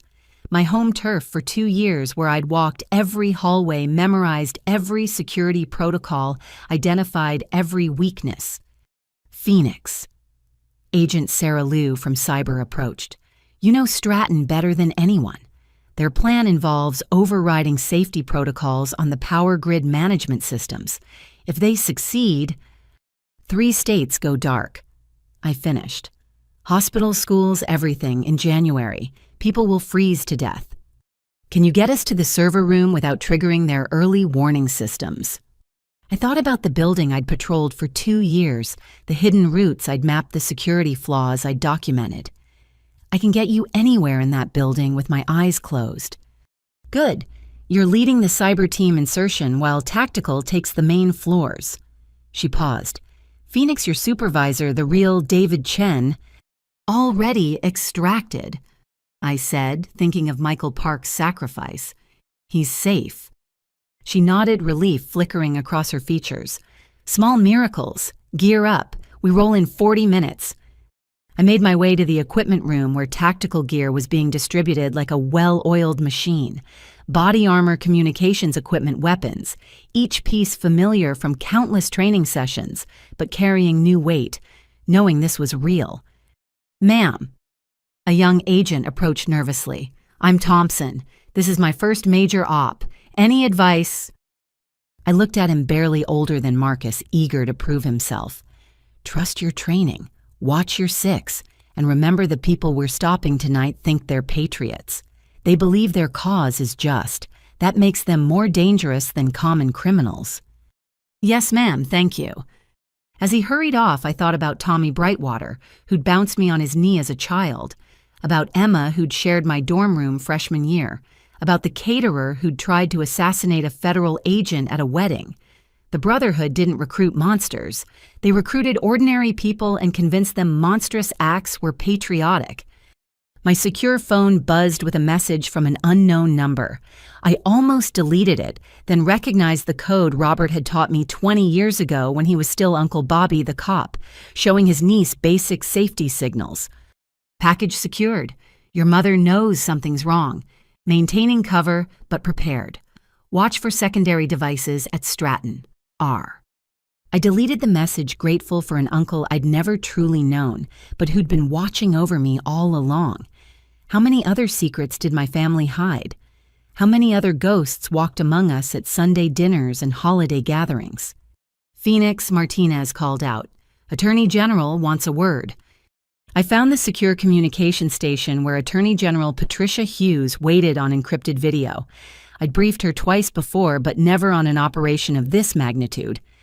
Agent Morrison. She began without preamble. I've reviewed your assessments. You've been under for 2 years, maintaining a cover that would break most agents. Are you prepared for what comes next? Ma'am. When this is over, win or lose, your cover is blown. Your family will know everything. The media will dig into every aspect of your life. Casey Morrison. The security guard ceases to exist. Are you prepared for that? I thought about my father's toast, wishing for children who made him proud every single day. About Marcus painting me as a failure to his new in-laws. About 2 years of condescension and pity from people I loved. I've been prepared since the day I took this assignment, ma'am. Good. Because what you've built, the intelligence you've gathered, it's the only reason we have a chance tonight. Whatever happens, know that your country is grateful. The connection ended, leaving me with the weight of her words. Gratitude from your country was cold comfort when your family saw you as a disappointment, but it was what I'd chosen. Duty over recognition. Service over understanding. 30 minutes, someone called out. Final equipment check. I returned to my gear, methodically checking each piece. Sig Sauer P320 in a tactical holster, extra magazines, flex cuffs, tactical knife, communications equipment with encrypted channels, everything I'd need to lead a team into danger. Around me, 49 other agents made similar preparations. Some prayed quietly. Others reviewed building schematics one more time. A few made what might be final phone calls to loved ones. I thought about calling my mother, hearing her voice one more time before everything changed. But what would I say? Hi, Mom, I'm about to lead an assault team against domestic terrorists, including your nephew and Dad's best friend. Instead, I pulled up a photo on my phone. Last Christmas, the whole family gathered around the tree. Dad in his usual chair, Mom beside him, Marcus and I flanking them, Emma in the background already counting brotherhood money, Tommy raising a glass already selling out his oath, and me smiling blandly, playing the role of failed daughter, while secretly carrying the weight of national security. It's time, Martinez announced. I deleted the photo and stood feeling the armor settle around me like a second skin. Around the room, my colleagues did the same. 50 federal agents preparing to prevent catastrophe, while the rest of the country slept peacefully. Remember, Director Thornton's voice carried over the comm system. We strike simultaneously. 5 cities, 1 moment. Success depends on coordination. You are authorized to use all necessary force to prevent this attack. Failure is not an option. We moved toward our assigned vehicles with practiced efficiency. My team consisted of 8 specialists, each chosen for specific skills. Liu for cyber warfare, Rodriguez for explosives, Park for infiltration, Thompson the rookie eager to prove himself. As I climbed into the lead vehicle, my phone showed one final message from Marcus. Hope you feel better. Dad's drunk and telling embarrassing stories about us. You're not missing much. If only he knew what I was really not missing. In 3 hours, I'd either be dead or a hero. Either way, Casey Morrison's story was ending tonight. All teams, this is control. Thornton's voice filled our earpieces. You are green light. Repeat, you are green light. Godspeed. The convoy rolled out into the night, heading toward 5 different targets in 5 different cities. Behind us, the warehouse returned to its disguise of abandonment. Ahead waited the Brotherhood's army, believing they were about to reshape America. They had no idea Phoenix was coming home to roost. The convoy moved through the empty streets like shadows, our vehicles running dark, with only minimal lights. Inside our tactical van, my team reviewed the Stratton Industries blueprints one final time. 2 years of walking those halls had given me insights no blueprint could provide, details that might mean the difference between success and catastrophe. Maintenance shaft on the northeast corner, I pointed out. Security cameras have a 12-second blind spot during their rotation pattern. That's our entry point for the cyber team. Liu nodded, her fingers flying across her tactical tablet. Once we're in the server room, I need 15 minutes to identify and neutralize their ransomware, 20 if they've installed redundancies. You'll have it, I promised. Through my earpiece, I could hear similar conversations from the other 4 teams converging on their targets. In Philadelphia, Team Bravo was approaching a water treatment facility. In Chicago, Team Charlie targeted a financial processing center. Denver and Seattle had their own nightmares to prevent. Phoenix, this is control. Director Thornton's voice cut through. Be advised, NSA intercepted Brotherhood chatter. They know something's happening, but not what. Expect enhanced security. Copy that, Control. I switched to my team channel. All right, people, they're nervous, but not alerted. That works in our favor. Nervous people make mistakes. Rodriguez, my explosives expert, raised a concern. If they've wired the building... They have, I confirmed. My investigation identified 3 likely points, but they won't detonate unless they're certain they've been compromised. The Brotherhood wants to frame this as foreign terrorism. Remember, a building that explodes while their people are inside doesn't fit that narrative. Unless they're planning to die as martyrs, Thompson suggested quietly. The van fell silent. It was a possibility we'd all considered but not voiced. True believers didn't always follow logical patterns. Then we don't give them time to make that choice, I said firmly. We hit fast, hard, and decisive. By the time they realize what's happening, it'll be over. My phone buzzed with an encrypted message from Martinez, leading Team Delta to the Seattle target. Surveillance shows normal patterns at all locations. Either they're very good or very oblivious. I thought about David Chen, the financial architect who'd attended my brother's wedding just hours ago, confident in his plans. About Tommy Brightwater, who'd tried to recruit me between champagne toasts. They weren't oblivious. They were arrogant, convinced their inside information and careful planning made them untouchable. 2 minutes to staging area, our driver announced. I keyed my radio to address the other team converging on Stratton. All units, this is Phoenix. Remember, we have employees inside who think they're working for America. They've been lied to, manipulated. If possible, we take them alive. They're victims too. Roger that, Phoenix, came the response from Captain Walsh, leading the main tactical team. Rules of engagement understood. Non-lethal unless directly threatened. The van pulled into an abandoned parking structure 3 blocks from Stratton Industries. From here, we'd approach on foot using the urban landscape I'd memorized during countless late-night patrols. Gear check, I ordered, and my team ran through final preparations. Night vision equipment, tactical communications, cyber warfare tools.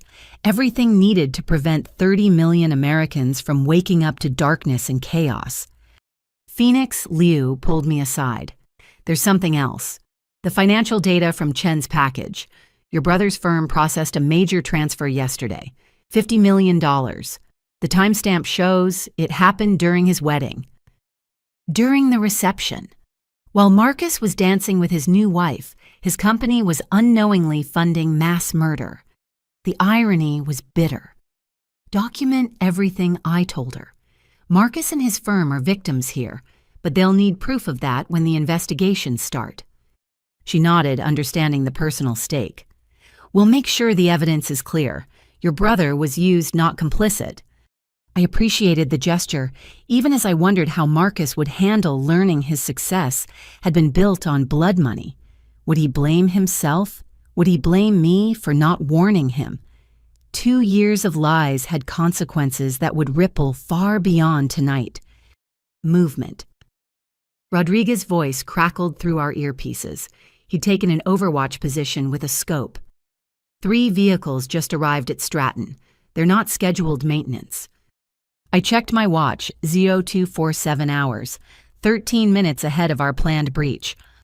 Brotherhood, Walsh asked. Confirmed. I've got positive ID on 2 known operatives. They're unloading equipment from the vans. Looks like, Christ, those are explosive charges, enough to level the building. My blood ran cold. We'd assumed they'd want the building intact to sell their foreign terrorism narrative. But if they'd decided on a different ending... They're accelerating because Chen disappeared, I realized aloud. They think he flipped, so they're destroying evidence. If they blow Stratton... The power grid fails anyway, Liu finished. Manual destruction instead of cyber attack, but same result. Maybe worse. Control, this is Phoenix. Situation has changed. Brotherhood is rigging Stratton for demolition. Request permission to advance timeline. Phoenix Control. You are authorized. All teams, timeline advanced. Execute, execute, execute. The calm professionalism in Thornton's voice belied the chaos this caused. Across 5 cities, federal agents were scrambling to adjust their plans. But this was why we trained for contingencies, why we prepared for the unexpected. My team takes the server room, I announced. Walsh, your team prevents those explosives from being armed. Move. We burst from the van like shadows given purpose. The 3-block approach that should have taken 10 careful minutes was covered in 3. My knowledge of the area proved invaluable, leading my team through service alleys and maintenance corridors I'd mapped during my cover assignment. Overwatch, this is Phoenix. Status on those explosives. They've placed 2 devices working on a third, northeast corner and primary support columns. Professional job. These aren't amateurs. No, they weren't. The Brotherhood had recruited former military discharged cops, disillusioned veterans, people with skills and grievances convinced that destroying America was the only way to save it. We reached the maintenance access I'd identified. As predicted, the security camera was mid-rotation, giving us our window. I quickly entered the code I'd memorized, blessing the laziness of Stratton's security chief, who hadn't changed it in 18 months. "We're in," I whispered. "Lou Thompson Park with me to the servers. Rodriguez help Walsh's team with those explosives. Everyone else secure our exit route." The maintenance shaft was cramped and dark, but I'd crawled through it dozens of times during my reconnaissance. What looked like routine security checks had really been preparation for tonight. Every vent memorized, every access point cataloged. "Phoenix, Walsh. We're in position, but shit. They've got the main lobby. Count 12 hostiles all armed. They're not here to plant bombs and leave. They're making a stand." A firefight would alert every Brotherhood cell in the city. Our simultaneous strikes depended on surprise. If one location raised an alarm, "Can you infiltrate without engagement?" I asked while continuing to crawl toward the server room. "Negative. They've established overlapping fields of fire. Military precision." "Wait, holy hell. Phoenix, I've got eyes on the lobby monitors. They've taken hostages. Night shift maintenance crew, 6 civilians." My heart sank. Hostages changed everything. We couldn't use gas, couldn't risk crossfire. The Brotherhood had adapted their plan brilliantly, using innocent lives as shields. "Control Phoenix. We have a hostage situation at Stratton. 6 civilians. Request crisis negotiation team." "Negative, Phoenix. No time. Other sites are breaching now. You're on your own." On our own. 6 innocent people whose only crime was working the night shift to feed their families. People I'd probably passed in the halls, shared elevator rides with, nodded to during my patrols. Now their lives depended on decisions I made in the next few minutes. "Lou," I said quietly. "Change of plans. Can you trigger a localized power failure? Just the lobby." I'd need access to the building's power management system, not just the servers. "I know where that is. Thompson, you're with Lou to the servers. Park, you're with me." We reached a junction in the maintenance system. I pointed Lou and Thompson toward the server room, then led Park in the opposite direction. The power management system was in the basement, protected by security I'd tested dozens of times while building my mental map of vulnerabilities. "Phoenix, we're running out of time," Walsh reported. "They're almost finished with the explosives. And wait, I recognize one of the hostiles. It's Brightwater. Tommy Brightwater is leading the lobby team. My father's best friend, the man who taught me to ride a bike, now holding innocent people at gunpoint ready to murder them for his cause. The betrayal cut deep, but I pushed emotion aside. There'd be time for that later, if we survived. "Copy. Park, we need to move faster." We dropped from the maintenance shaft into a utility corridor. 2 years of memorizing guard rotations told me we had 90 seconds before the next patrol. But when we rounded the corner, those patterns meant nothing. A Brotherhood operative stood guard at the power control room, assault rifle casual in his hands. I recognized him from surveillance photos. Marcus Webb, former Army Ranger discharged for excessive force in Afghanistan. Now he'd brought his war home. Park looked at me, hand moving to his weapon. A gunshot here would echo through the building, alerting everyone. But Webb was between us and our objective, and the clock was ticking toward catastrophe. I made a decision that would have horrified my father, but came naturally to Phoenix. Stepping into the open, I affected the slightly confused expression of Casey Morrison, night shift security guard. "Excuse me," I said, letting my voice carry a nervous tremor. "I'm supposed to check this sector, but I think I'm lost. This is my first week on nights, and..." Webb turned assault rifle swinging toward me. His finger tensed on the trigger as he processed the threat. A security guard in the wrong place at the wrong time. Behind him, Park moved like smoke. "You shouldn't be here," Webb growled. "This area is restricted." "I'm sorry, I have the worst sense of direction. My supervisor is going to kill me. I'm supposed to be checking the server room, but somehow I ended up—" I babbled on, playing the harmless incompetent, while Park closed the distance. Webb's expression shifted from suspicion to contempt. Another useless rent-a-cop, too stupid to be a threat. He started to key his radio, probably to report a minor complication. Park struck with surgical precision. A blood choke perfectly applied, cutting off circulation to Webb's brain without crushing his windpipe. The big man fought for 3 seconds before going limp. We caught him before he hit the ground, easing him down silently. "Nice performance," Park whispered. "Almost believed it myself." 2 years of practice, I replied, already moving to the power control panel. My fingers flew across the controls, isolating the lobby's electrical grid from the rest of the building. "Lou, you've got 60 seconds before I cut lobby power. Walsh, on my mark, you go in dark." "Phoenix, what about the explosives?" Rodriguez's voice was tense. "I'm looking at the charges. These are sophisticated with redundant triggers. If I cut the wrong wire—" "Trust your training," I said, even as my hands continued their work.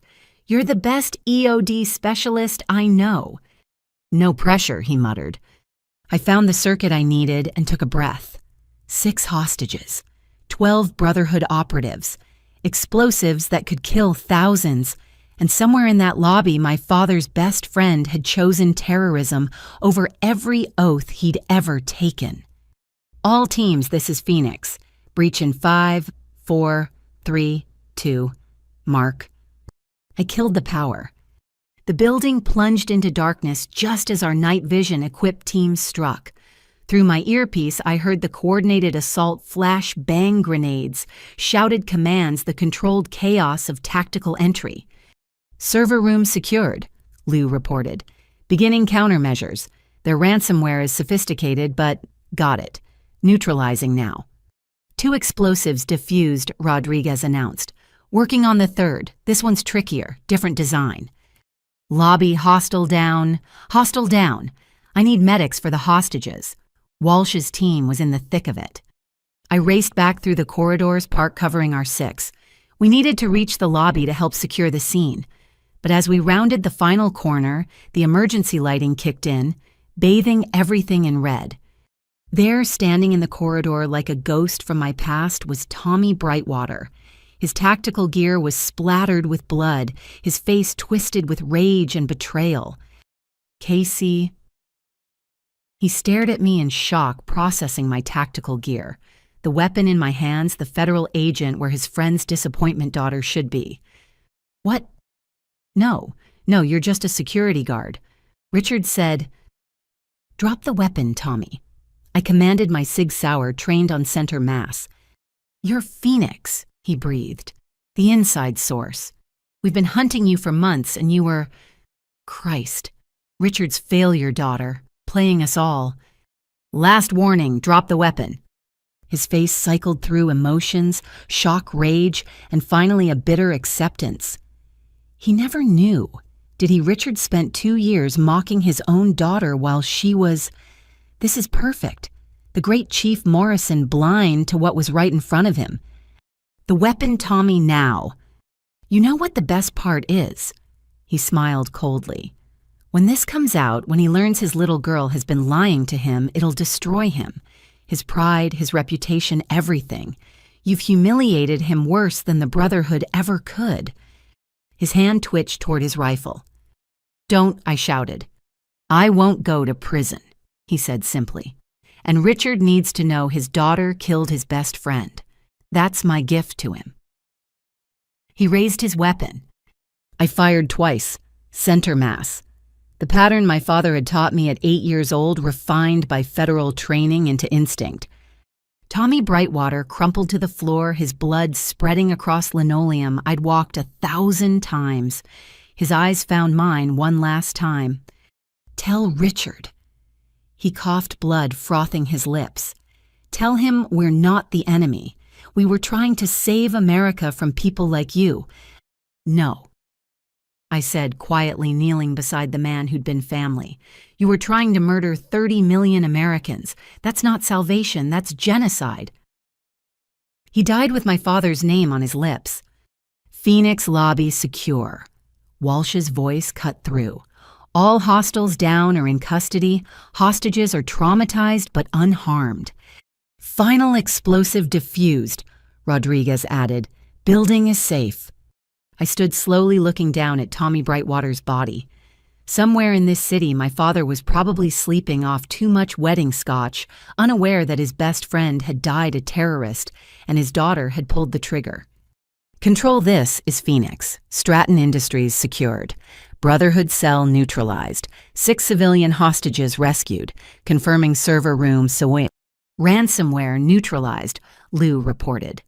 Power grid is safe. Financial records secured, including evidence of money laundering through Morrison Financial Group.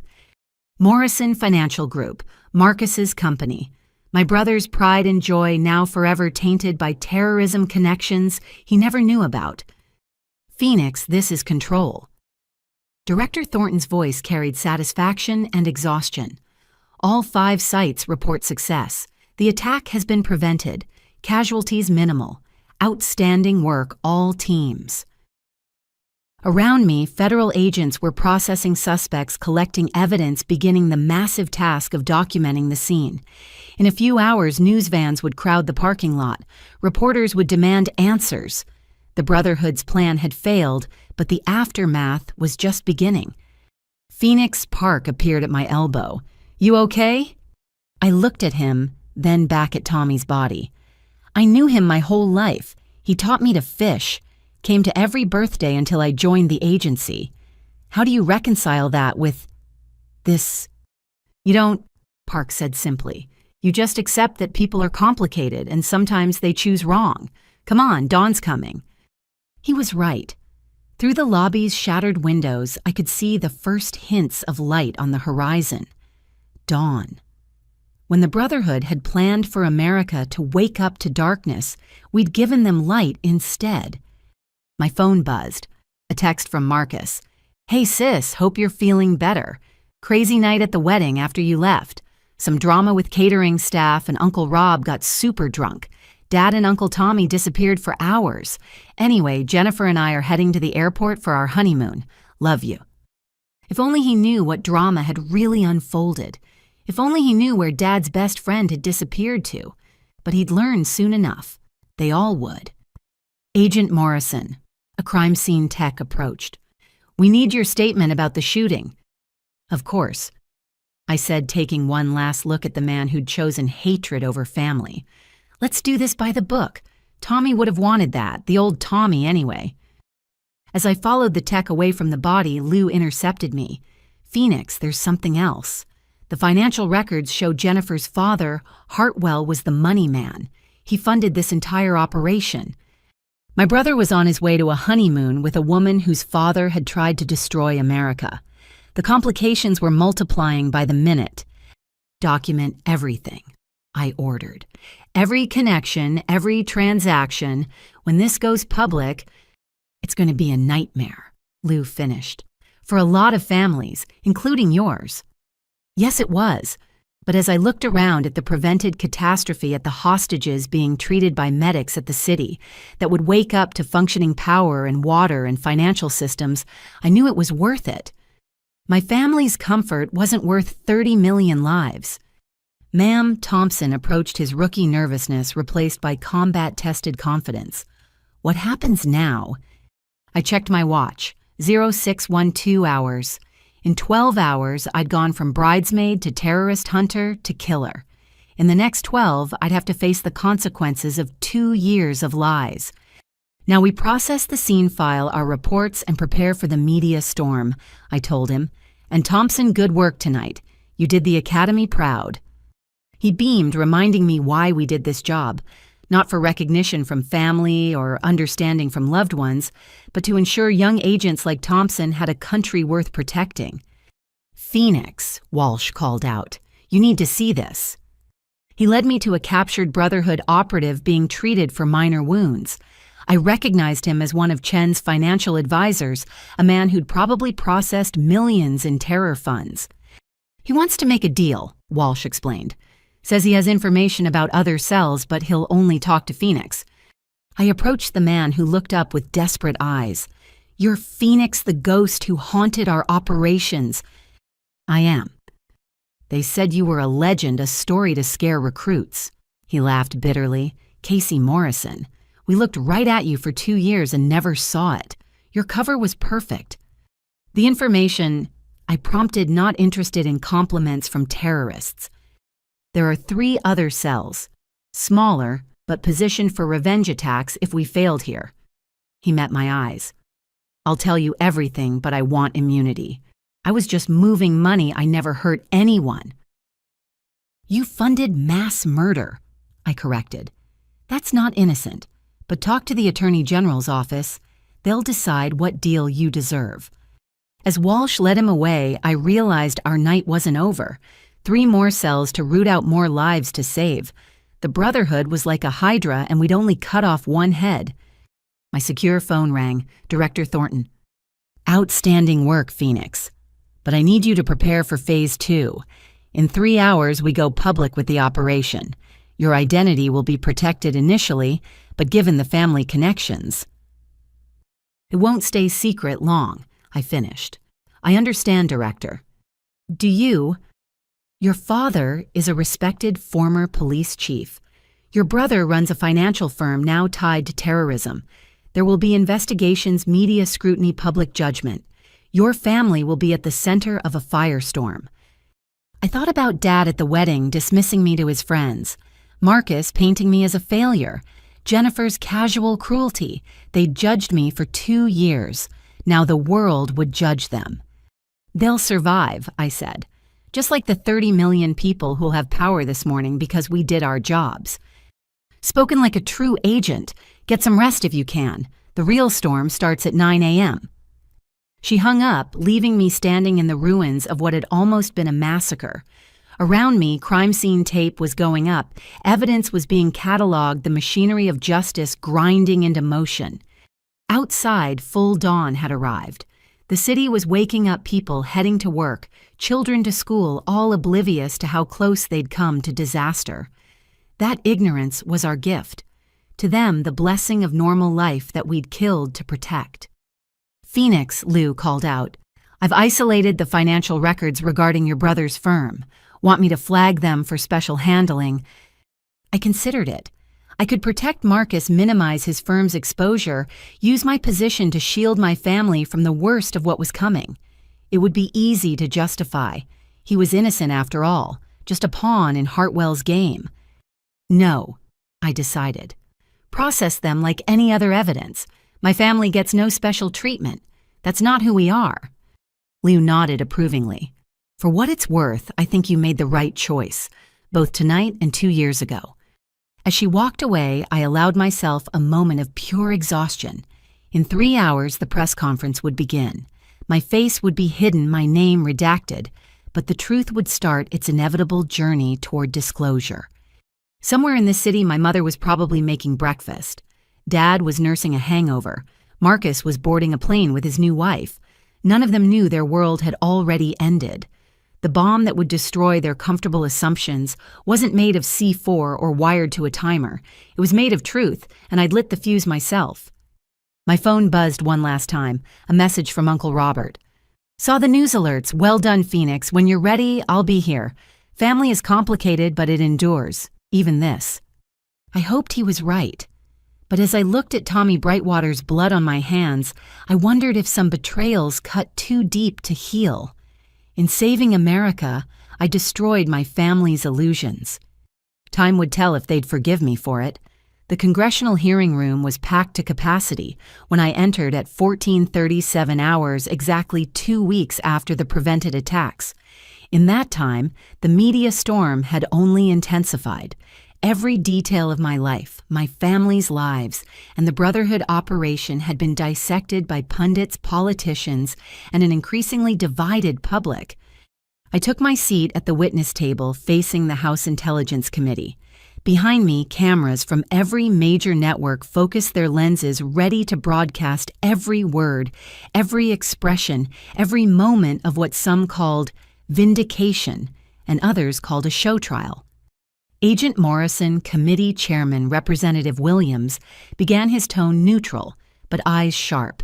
You are here voluntarily to provide testimony about Operation Phoenix and the events of January 15th.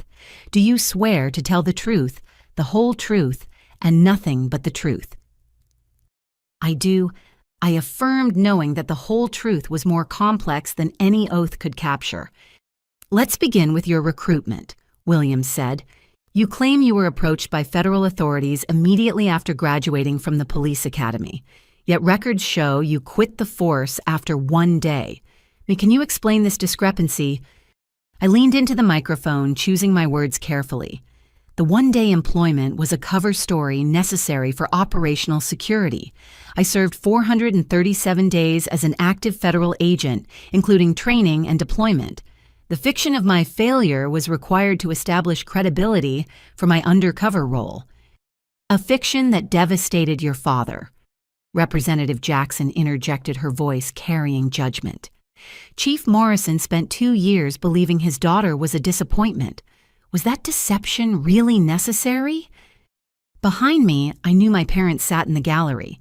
Dad had insisted on attending, on hearing everything, on facing the truth publicly, as he'd spread the lie publicly. Congresswoman, the Brotherhood specifically targeted law enforcement families. My supposed failure created distance that protected my family while allowing me to embed deeply in their operations. That distance saved their lives when the Brotherhood attempted to use families as leverage. Yet your cousin Emma Morrison was recruited by the Brotherhood, Representative Chen noted, studying his notes. How does that square with your claims of protecting family? Emma, currently in federal custody, cooperating fully, her information having prevented 3 more massacres, but her betrayal remained a wound that wouldn't heal. Emma's recruitment was unrelated to my operation, I explained. Financial desperation made her vulnerable. The Brotherhood exploited that vulnerability before we became aware of her involvement. Let's discuss the financial aspects. Williams redirected. Your brother Marcus Morrison's firm processed $347 million in Brotherhood funds. You claim he was unaware. On the screens around the room, financial documents appeared. Marcus's signature on dozens of transactions, each one technically legitimate, collectively damning. His firm had survived barely, but his reputation was destroyed. He testified yesterday maintaining his innocence while acknowledging his failure to detect the money laundering. My brother was deceived by sophisticated financial manipulation orchestrated by Jonathan Hartwell, his father-in-law. The transactions were structured to appear as legitimate infrastructure investments. Without the intelligence, we gathered, they would have remained undetected. Convenient, Jackson muttered. Your brother is innocent, your cousin was desperate, your father was protective. Everyone has an excuse except the dead. Congresswoman. I kept my voice level despite the provocation. Officer Thomas Brightwater can't testify about his motivations, she continued. You shot him during the operation. Some say it was execution, not self-defense. The room tensed. This was the heart of the political divide: heroes or vigilantes, protectors or deep state operators, salvation or manipulation. Officer Brightwater made a choice to raise his weapon against federal agents. I responded according to training and rules of engagement. His death was suicide by cop, documented by body camera footage and witness testimony. Footage that's classified, Jackson pressed. Witnesses who are all federal agents. Convenient. The footage is classified to protect ongoing operations, Director Thornton interjected from her seat behind me. Not to hide wrongdoing. Williams gavelled for order. Let's move to the cyber attacks. Agent Morrison, can you explain how 20 million Americans' financial data was exposed? This was safer ground, technically complex, but politically neutral. I walked the committee through the Brotherhood's sophisticated malware, our successful countermeasures, and the unfortunate reality that some data was exposed before we could stop it. The emails claiming government responsibility, Representative Park asked, those reached 40 million Americans, creating lasting distrust. How do we repair that damage? By continuing to tell the truth, I said simply, by showing through actions and transparency that we protected American lives and interests. Trust rebuilds slowly, but it does rebuild. Does it? Chen pulled up social media feeds on the room's displays. Agent Morrison labeled as hero and villain. Your family under constant scrutiny. Death threats against your parents. Your brother's business destroyed. Was stopping the Brotherhood worth the cost to innocent people? I thought about the 30 million Americans who'd woken up with power, water, and functioning financial systems. The families shopping at Water Tower Place, attending church in Dallas, dropping children at school in Portland, all unaware how close they'd come to becoming statistics. Congressman, every agent knows the job may require sacrifice. We hope that sacrifice is only ours, but sometimes it spreads to those we love. My family has paid a price for my service, but 30 million Americans didn't pay the ultimate price because we acted. That mathematics is harsh but clear. Let's discuss those actions, Williams said. The raid on the farmhouse, 7 emotionally compromised agents conducting an unsanctioned assault. Some call it heroism. Others call it rogue operation that endangered hostages. The footage played on screens our desperate assault to save our families. Watching it now, I saw every tactical error emotion had caused every risk that could have ended in disaster. But I also saw Thompson taking a bullet while providing cover. Chen cradling his daughter after 2 days of terror. My parents alive because we'd refused to follow protocols that would have let them die. We were federal agents whose families were kidnapped by terrorists, I stated. We had actionable intelligence and limited time. Director Thornton provided unofficial support, recognizing that sometimes regulations must bend to save lives. Every hostage was recovered safely. Through luck more than tactics, Jackson argued. You compromised operational integrity for personal reasons. Yes, I admitted, surprising the room. I put family before protocol. I'd do it again. The Brotherhood counted on us being machines following rules while they murdered our loved ones. They discovered we're human. That humanity saved lives. The committee exchanged glances. My admission of emotional compromise didn't fit the narrative either side wanted. Heroes weren't supposed to acknowledge weakness. Villains weren't supposed to save everyone. Agent Morrison. Williams leaned forward. Let me ask you directly. Do you regret your actions? Any of them? I considered the question, knowing my answer would be replayed endlessly. I regret the necessity. I regret that good people like Officer Brightwater were corrupted by extremism. I regret that my family suffered for my choices. But I don't regret stopping the Brotherhood. I don't regret saving lives. I don't regret serving my country even when that service required deception and caused pain. Even lying to your family for 2 years. I turned, looking directly at my parents in the gallery. Mom nodded encouragingly. Dad met my eyes steadily, 2 weeks of revelation having aged him, but also somehow strengthened him. Lying to my family was the hardest part of my service, I said, still looking at them. Every dismissive comment, every expression of disappointment, every moment of being seen as a failure cut deeply. But their genuine reactions sold my cover. Their real disappointment saved lives. I'm sorry for the pain I caused them, but not for the reason I caused it. Your father has something to say about that, Williams noted. Chief Morrison requested to provide testimony. Given his distinguished service and unique perspective, we've agreed. My stomach dropped. Dad hadn't mentioned wanting to testify.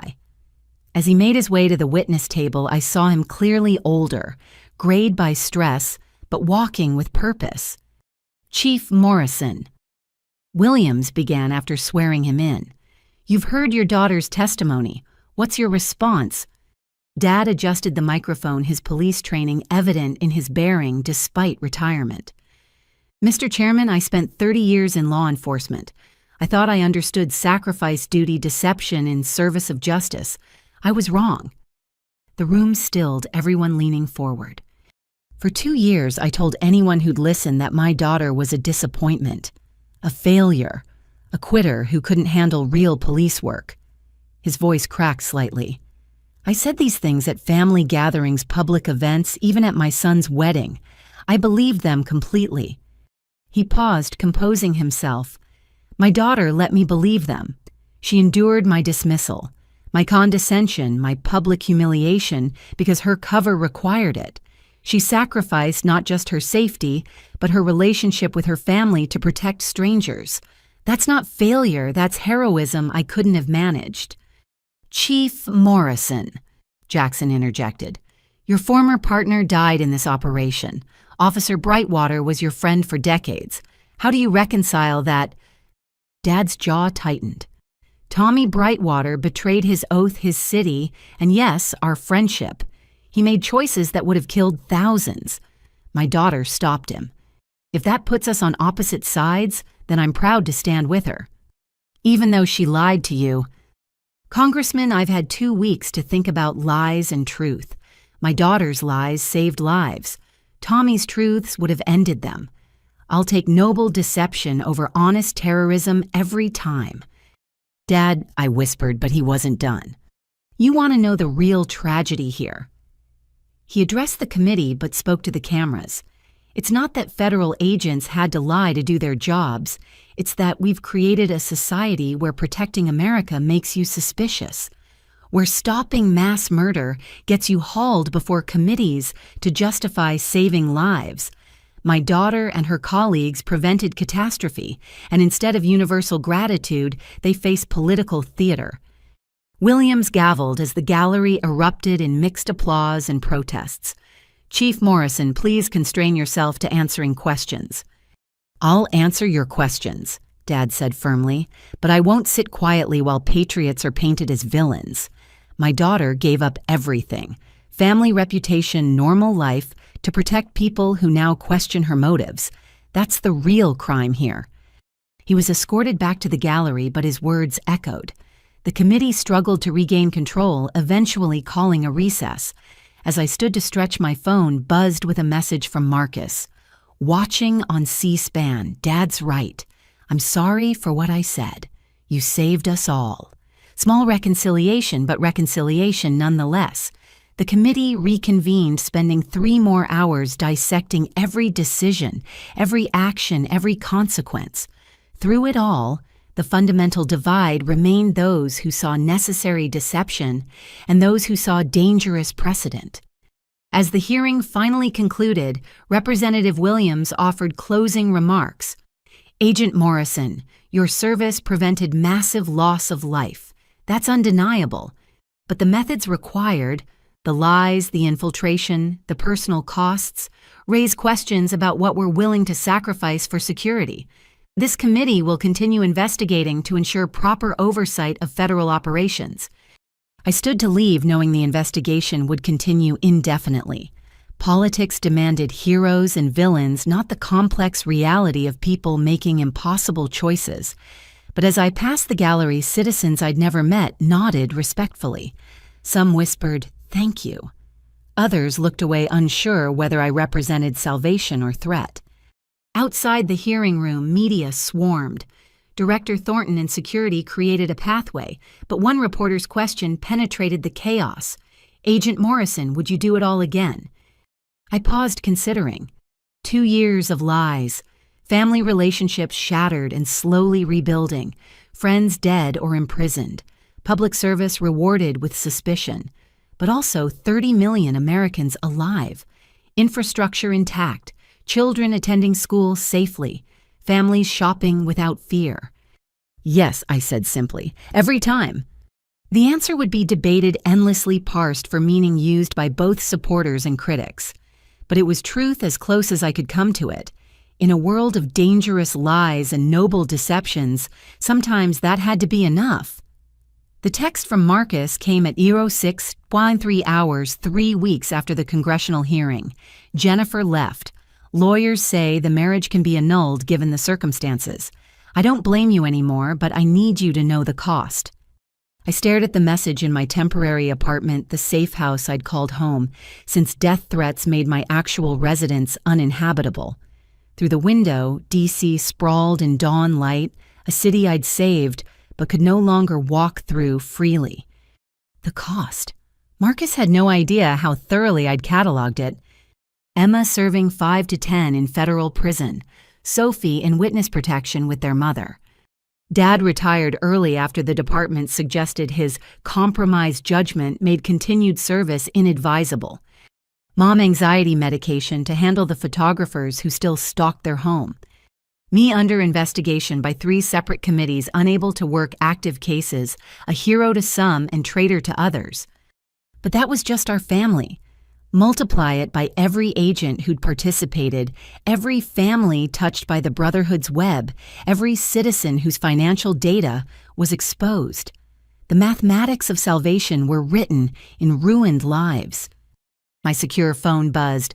Director Thornton, as always, straight to business. Priority briefing at 0800. New intelligence requires your expertise. Expertise. 2 years undercover had made me the foremost expert on domestic terror networks. The same knowledge that made me valuable also made me dangerous. Too much understanding of how easily loyalty could be corrupted, how thin the line between protector and threat. The federal building's security recognized me despite my disguises. Fame, or infamy, had destroyed any chance of future undercover work. Agent Phoenix was reduced to briefing rooms and analysis, forever barred from the field that had defined me. Phoenix. Thornton greeted me in the SEF. Thank you for coming. The secure room held familiar faces, Liu Park Chen, other survivors of Operation Phoenix. We'd become a brotherhood of our own, bonded by shared sacrifice and public scrutiny. What's the situation? I asked. Liu activated the displays. Brotherhood ideology didn't die with the failed attacks. New cells forming, learning from the original's mistakes. They're calling themselves the Phoenix Patriots. I almost laughed at the irony. My code name, appropriated by the enemy, turned into a rallying cry for extremism. How bad? 17 cells identified across 12 states. Smaller, decentralized, focused on propaganda over direct action. They're winning the information war we're losing. The screens filled with social media posts, forum discussions, encrypted communications. The Brotherhood's martyrdom narrative, spreading like wildfire patriots, framed by deep state families destroyed by government overreach heroes, imprisoned for defending America. They're recruiting from the exposed financial data, Chen added grimly, people whose information was leaked who lost money or reputation. The Brotherhood's final poison is creating its own antidote, victims becoming villains. Counter-narrative campaigns, I suggested. Ineffective, Park reported. Every official statement is seen as propaganda. The harder we push truth, the more they believe lies. Classic information warfare? Paradox. I studied the data, seeing patterns my unique position revealed. They're not recruiting randomly. Look at the demographics: law enforcement families, military veterans, financial sector workers, people like your family, Thornton finished. Yes, we've noticed. They're specifically targeting those connected to Operation Phoenix, using our own methods against us. The violation felt personal because it was. The Brotherhood studying my playbook, corrupting it, turning protection into predation. They'd learned that the best lies contain truth, that the deepest cuts came from trusted hands. There's more, Liu said quietly. Marcus Morrison received recruitment approaches. So did your mother. Your father had 3 separate contacts attempt to turn him. They're trying to flip Operation Phoenix families. My blood chilled. Are they safe? Under surveillance and protection, Thornton assured me. But Phoenix, this is why we need you. You understand their psychology, their methods. Help us prevent Phoenix Patriots from becoming what the Brotherhood was. The request should have been simple: apply my knowledge, save lives, protect America. But sitting in that SCIF, surrounded by evidence of spreading extremism, I faced an uncomfortable truth. I understood the enemy because part of me recognized their grievances, not their methods. Terrorism was inexcusable, but their fury at being dismissed, overlooked, told their concerns didn't matter. I'd lived that for 2 years as Casey Morrison's security guard. The humiliation, the condescension, the casual cruelty of being deemed insufficient. The Brotherhood had weaponized that resentment. The Phoenix Patriots were perfecting it. "I'll need full access," I said finally. "All Operation Phoenix files, psychological profiles, recruitment patterns, and—" I hesitated. "I want to interview Brotherhood prisoners, including Emma." "That could be arranged," Thornton agreed. "But Phoenix, are you prepared for that? Your cousin tried to kill your family. Which is why I need to understand how she got there." I met Thornton's gaze. "We can't fight what we don't comprehend, and I have a unique perspective on transformation, how someone goes from family to threat." The briefing continued for hours, diving deep into intelligence that painted a disturbing picture. The Phoenix Patriots weren't planning another massive attack. They were playing a longer game: recruitment, radicalization, normalization of extremist ideology. Death by 1,000 cuts rather than single catastrophe. As we concluded, Park pulled me aside. "You okay? This can't be easy seeing them use your name." "It's appropriate," I admitted. "Phoenix rises from ashes. They see themselves reborn from the Brotherhood's destruction. Using my code name is psychological warfare. Every mention reminds people that the hero might be the villain." "You're not the villain, Casey." "Aren't I?" I gestured at the screens showing recruitment success among exposed financial victims. 20 million Americans had their privacy violated because I stopped a physical attack but couldn't prevent the digital one. How many will be radicalized by that violation? How many future terrorists am I creating by being the face of their victimization? Park had no answer. In the arithmetic of salvation, unintended consequences compounded infinitely. I left the briefing with encrypted files and heavy purpose. Outside, protesters maintained their vigil, some supporting Operation Phoenix agents, others demanding our prosecution. Both sides certain of their righteousness, neither interested in complexity. My secure phone showed missed calls from Dad. I returned them from the car, activating scrambling protocols that made our conversation sound like weather discussion to any interceptor. "Casey." His voice carried new weight. "I need to see you. It's about the recruitment attempts." "Are you safe?" "For now. But sweetheart, I recognized one of them. From the old days. This goes deeper than anyone knows."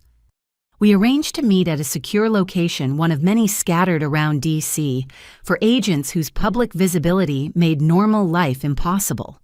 The weight of his words, "from the old days," suggested connections predating the Brotherhood roots extending into law enforcement itself. The safe house was sterile, functional, devoid of personality. Dad arrived 15 minutes later, checking for surveillance with habits that would never fade. "Talk to me," I said simply. He pulled out a photograph worn from handling. Young officers at academy graduation, faces bright with purpose. I recognized a younger version of Dad Tommy Brightwater and others. "Third from left," Dad indicated.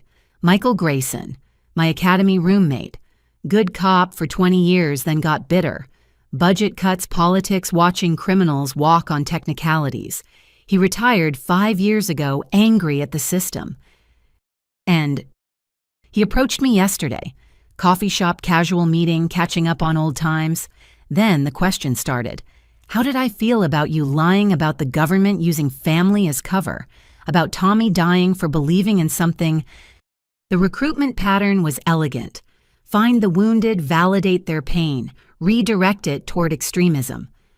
Classic Brotherhood tactics refined by Phoenix Patriots, studying our countermoves. "What did you tell him?" I asked. "That my daughter saved lives, that Tommy chose terrorism, that grief doesn't justify murder." Dad's jaw tightened. He said I was blinded by love, that when I saw clearly, he'd be waiting. We need to report this. I already did. But Casey, if Mike Grayson is involved, this isn't just random recruitment.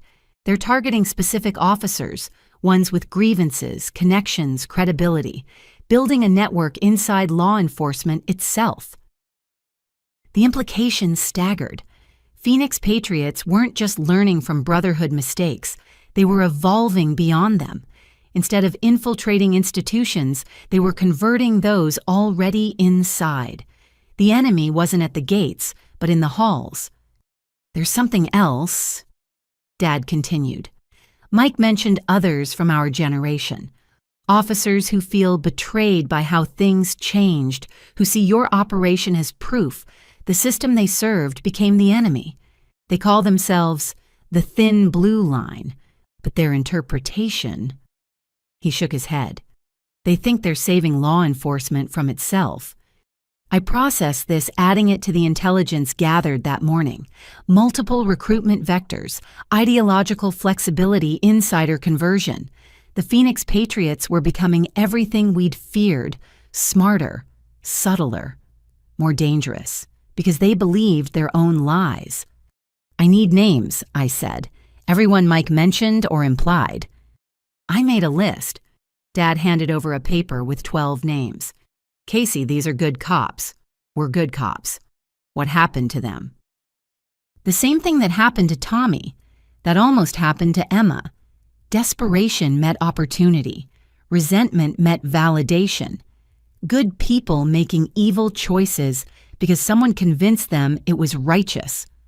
We sat in silence, father and daughter, united by understanding of how thin the margins were. One different choice, one moment of weakness, and Dad could have been on that list. If my cover story had been real, if I'd actually failed, would I have been susceptible to their poison? I'm proud of you, Dad said suddenly.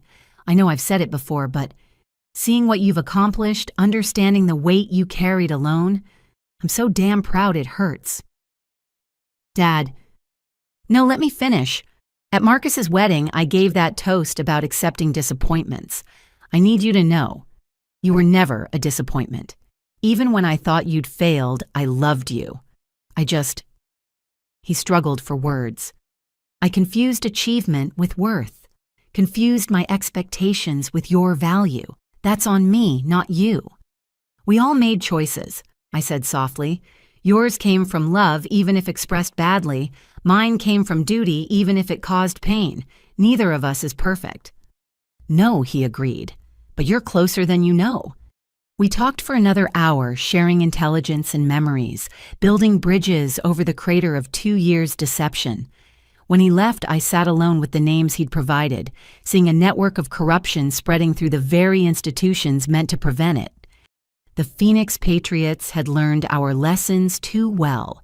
They knew that trust once broken became a weapon, that heroes could be reframed as villains with the right narrative, that the most dangerous enemies were those who believed their own righteousness. My phone buzzed with a message from an unknown number. The encryption pattern was familiar. Emma's lawyer forwarding a message from federal prison. Casey, I know you'll never forgive me, but I need you to know something. They're still recruiting, still promising desperate people easy answers. And the scariest part, sometimes in the dark, their lies make sense. Please be careful. The next Phoenix might not rise to save anyone. I deleted the message but kept the warning. Emma understood something the committees and critics missed. The line between hero and villain wasn't fixed. It shifted with perspective, circumstance, desperation. The Phoenix Patriots knew this, weaponized it, built their movement on the grave of such distinctions. Outside, D.C. continued its relentless spin of power and politics. Somewhere good people were being recruited by evil wearing the mask of patriotism. Somewhere, the next Operation Phoenix was being planned by those who'd studied our success and learned to counter it. And somewhere in the space between salvation and damnation, Agent Phoenix sat with the weight of unintended consequences, knowing that every life saved created ripples that might drown others. The war wasn't over. It had evolved to become personal targeting, not infrastructure, but the human heart. The Phoenix Patriots rose from the Brotherhood's ashes, and I was both their inspiration and opposition. In saving America, I'd created its next threat. The mathematics of salvation had become recursive, each solution birthing new problems, each hero's journey creating tomorrow's villains. But I'd told Congress the truth, I'd do it again. Every time, especially knowing the cost. The Rayburn House Office Building's Committee Room 2154 had seen countless testimonies, but rarely one that commanded such complete attention. 6 months had passed since the Brotherhood attacks, and I sat once again at the witness table. This time, however, I wasn't alone. Beside me sat former Phoenix Patriots who'd abandoned extremism Brotherhood family members advocating for peace, and other Operation Phoenix agents ready to share their perspectives. Agent Morrison, Committee Chairman Williams, began his tone notably warmer than our first encounter. "You've requested this hearing to address what you call the path forward. Please elaborate." I leaned into the microphone, aware that every word would ripple through a nation still grappling with the aftermath. "Mr. Chairman, 6 months ago we prevented a catastrophic attack, but in doing so we created new wounds. Today I'm here to discuss healing." Behind me, the gallery held a cross-section of America Brotherhood victims, Phoenix Patriots who'd surrendered financial breach survivors, and my own family. The diversity of pain and hope in that room was staggering. "The Phoenix Patriots emerged from our success," I continued. "They studied our methods, exploited our mistakes, recruited from those we inadvertently hurt. Traditional counterterrorism won't stop them because they're not traditional terrorists. They're Americans who've lost faith in America." "Are you suggesting we negotiate with extremists?" Representative Jackson interjected, though her hostility had mellowed since our last encounter. "I'm suggesting we understand them, not excuse their actions, but comprehend their journey from citizen to threat." I gestured to a man beside me. "This is Robert Kelly, former Phoenix Patriots cell leader. 3 months ago, he planned to bomb an FBI field office. Today, he's here to explain why he stopped."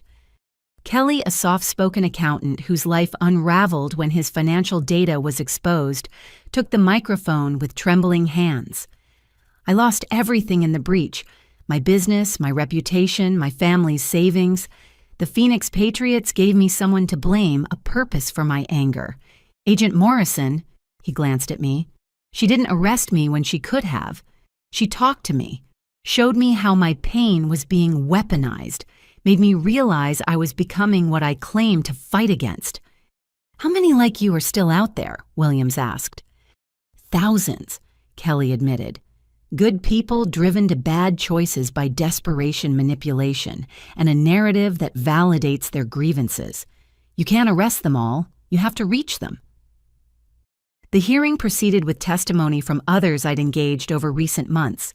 Former Brotherhood members who'd realized their ideology led only to destruction, financial victims who'd chosen recovery over revenge, even Emma via secure video link from federal prison sharing how desperation made her vulnerable to recruitment.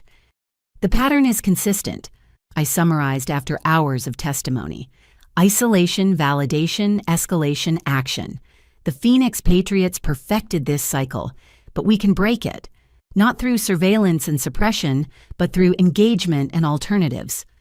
Lou presented data on our pilot program, Project Reintegration. Instead of treating potential extremists as enemies, we'd approach them as citizens in crisis. Mental health resources for those struggling with financial exposure trauma. Job placement for those whose careers were destroyed.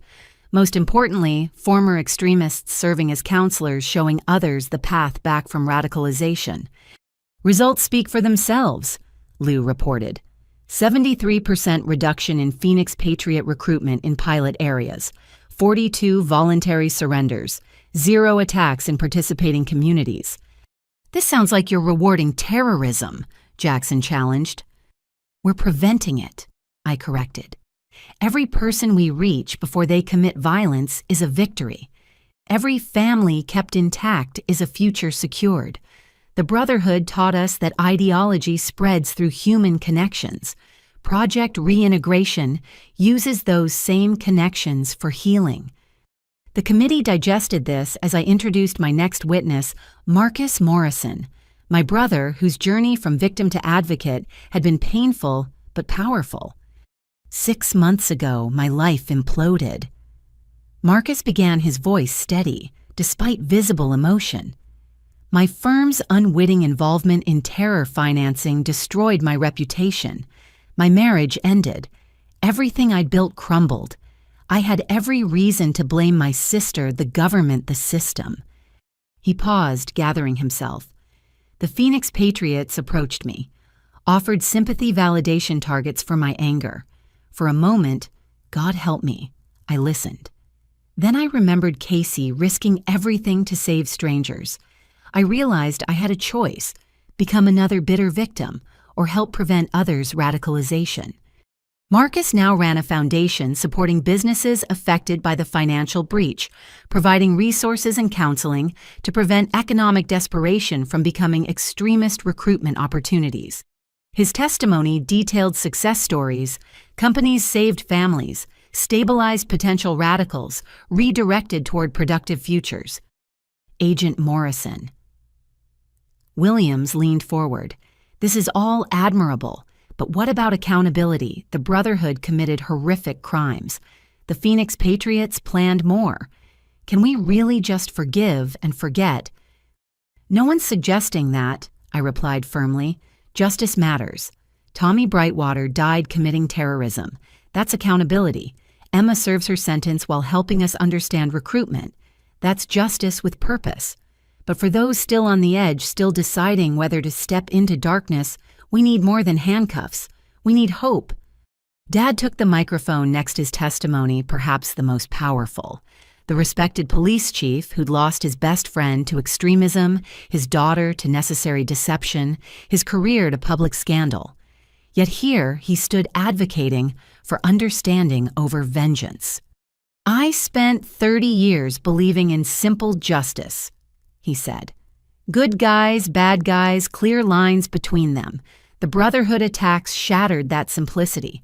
I learned that good people can make evil choices, that heroes might lie to save lives, that villains might believe they're patriots. Once you see that complexity, you can't unsee it. He described his work with law enforcement officers struggling with the profession's changing nature, those vulnerable to Phoenix Patriots recruitment. By acknowledging their grievances while channeling their passion toward positive reform, he'd prevented 12 officers from joining extremist cells. The thin blue line isn't about us versus them, Dad concluded. It's about protecting everyone, even from themselves. That's what Casey taught me. That's what real service looks like. The hearing stretched into evening as more witnesses testified. Each story added nuance to a narrative that desperately needed it. The Phoenix Patriots weren't monsters but misdirected citizens. Operation Phoenix agents weren't deep state conspirators but dedicated protectors. The Brotherhood's legacy wasn't just destruction but inadvertent revelation of societal vulnerabilities. Agent Morrison, Chairman Williams, said as we neared conclusion, "You're asking us to fund programs that treat potential terrorists as victims needing help. In this political climate, that's a hard sell." Harder than explaining why we let preventable attacks happen, I countered. Mr. Chairman, we can spend billions on surveillance and suppression playing eternal whack-a-mole with evolving threats, or we can invest in addressing root causes, breaking recruitment cycles, turning potential enemies into allies. Which sounds more effective? What about the real threats, Jackson pressed? Those already committed to violence? We stop them, I said simply. Project Reintegration doesn't replace traditional counterterrorism. It supplements it. We still arrest active plotters, still maintain vigilance, but we also recognize that today's radical might be tomorrow's counselor if given the chance to step back from the edge. The committee called for recess, and I found myself in the hallway with fellow Operation Phoenix agents. Park Chen Thompson, all scarred by our success, all committed to preventing others' radicalization. "Think they'll approve funding?" Thompson asked. They'll have to, I replied. The alternative is watching Phoenix Patriots metastasize into something worse. The Brotherhood taught us that ignoring grievances doesn't eliminate them. It weaponizes them. When the hearing reconvened, Director Thornton presented classified intelligence. Phoenix Patriot cells were evolving, connecting with international extremist networks, planning coordinated actions that would make the Brotherhood look amateur. Without intervention, we faced a decade of escalating domestic terrorism. But every cell we've engaged through Project Reintegration has dissolved, she emphasized. Every leader we've reached has become an advocate against violence. The program works because it addresses the human element traditional enforcement misses. As the hearing concluded, Williams delivered the committee's preliminary assessment. Agent Morrison, you and your colleagues have presented a compelling case, treating potential extremists as humans deserving help rather than enemies requiring destruction, challenges our assumptions, but perhaps our assumptions need challenging. He paused, looking at his fellow committee members. We'll recommend initial funding for Project Reintegration expansion, but understand this is controversial. You'll face opposition from those who prefer simple solutions to complex problems. We've faced worse, I said, thinking of 2 years undercover of family betrayals of public crucifixion and gradual redemption. Controversy is a small price for prevention. As the hearing adjourned, I stood with my unlikely coalition of former extremists, reformed agents, and healing families. The path forward wouldn't be easy. Every success would face scrutiny. Every failure would fuel opposition. But the alternative, endless cycles of radicalization and retaliation, was unacceptable. Outside the committee room, reporters waited with predictable questions. But this time, I wasn't alone. Marcus stood with me. Dad flanked my other side. Former Phoenix Patriots and Brotherhood defectors added their voices to mine.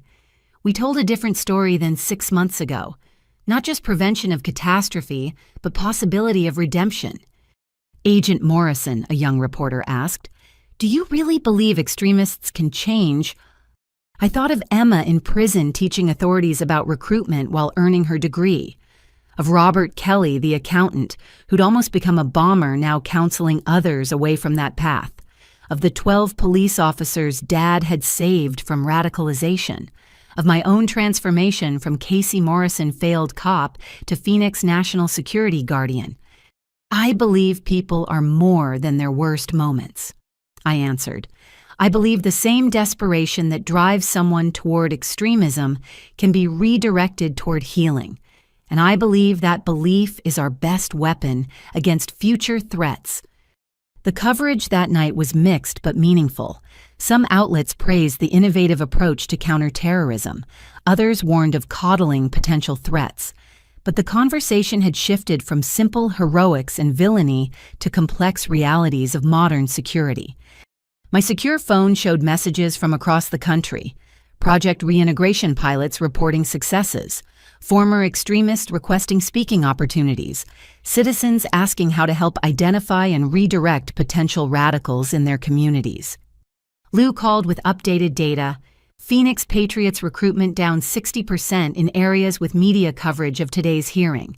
People are responding to the message that there's a way back from the edge. That night, I had dinner with my parents for the first time in months without security details. The restaurant was quiet, our conversation finally approaching normal.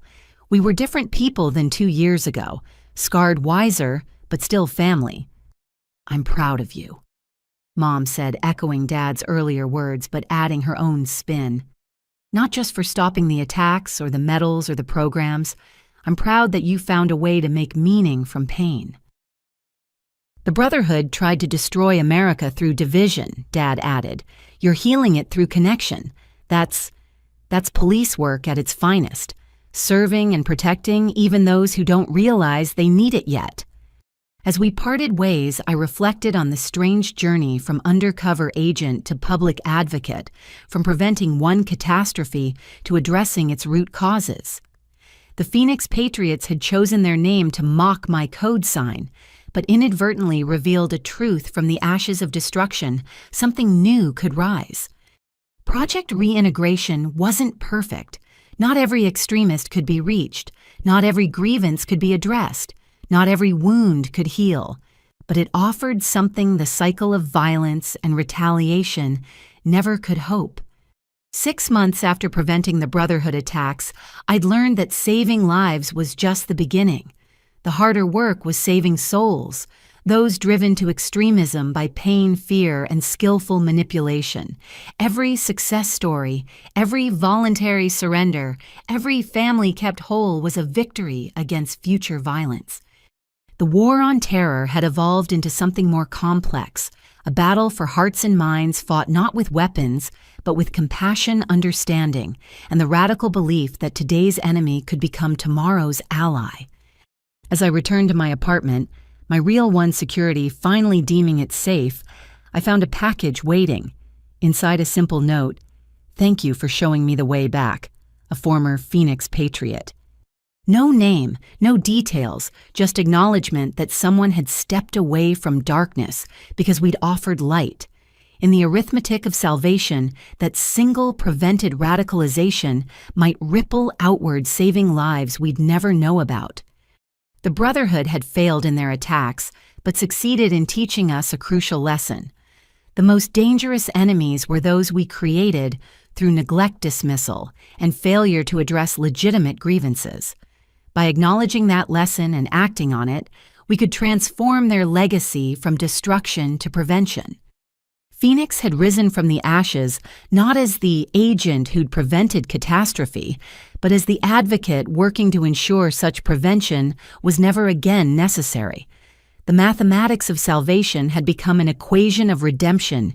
Each former extremist reached multiplying into communities, protected families, preserved futures, secured. Tomorrow would bring new challenges. Extremist evolution continued, grievances multiplied, and the simple solution of force would always tempt those who preferred clarity to complexity. But tonight, I allowed myself a moment of hope. We'd proven that the cycle could be broken, that Phoenix patriots could become productive citizens, that understanding trumped suppression in preventing radicalization. It wasn't a complete victory. Those didn't exist in counterterrorism. But it was progress, and progress was its own form of salvation. The phone rang Liu with updates, Marcus with Foundation Business Dad with new intervention successes. The work continued, would always continue. But now it felt different. Less like standing against a tide and more like redirecting a river. Agent Phoenix had prevented an attack. Advocate Phoenix was preventing the next generation of attackers. In the end, that might be the greater victory. Not just saving lives once, but creating a system that saved them continuously. The arithmetic had changed. Where once I calculated casualties prevented, now I counted souls redeemed. The numbers were smaller, but the impact profound. Each former extremist who chose healing over hatred was a victory that echoed through generations. As night settled over D.C., I thought about everyone touched by these events, the 30 million who'd never know how close they'd come to disaster, the thousands whose exposed financial data had made them vulnerable to recruitment, the hundreds who'd stepped to the edge of extremism before being pulled back, all connected by invisible threads of cause and effect, action and consequence, salvation, and its complex costs. The Brotherhood's defeat hadn't ended our story. It had begun a new chapter, one written in prevention rather than reaction, understanding rather than suppression, hope rather than fear. Tomorrow the work would continue, former extremists to counsel potential radicals, to redirect communities to strengthen against recruitment. The Phoenix Patriots thought they'd appropriated my symbol for destruction. Instead, they'd reminded us that resurrection was possible, that from the ashes of extremism could rise citizens committed to preventing others from making their mistakes.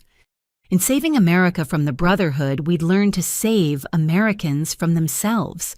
That was the true Phoenix rising, Not just the agent who'd stopped an attack, but the movement that prevented future ones through compassion intervention and the radical belief that everyone deserved a chance to choose better.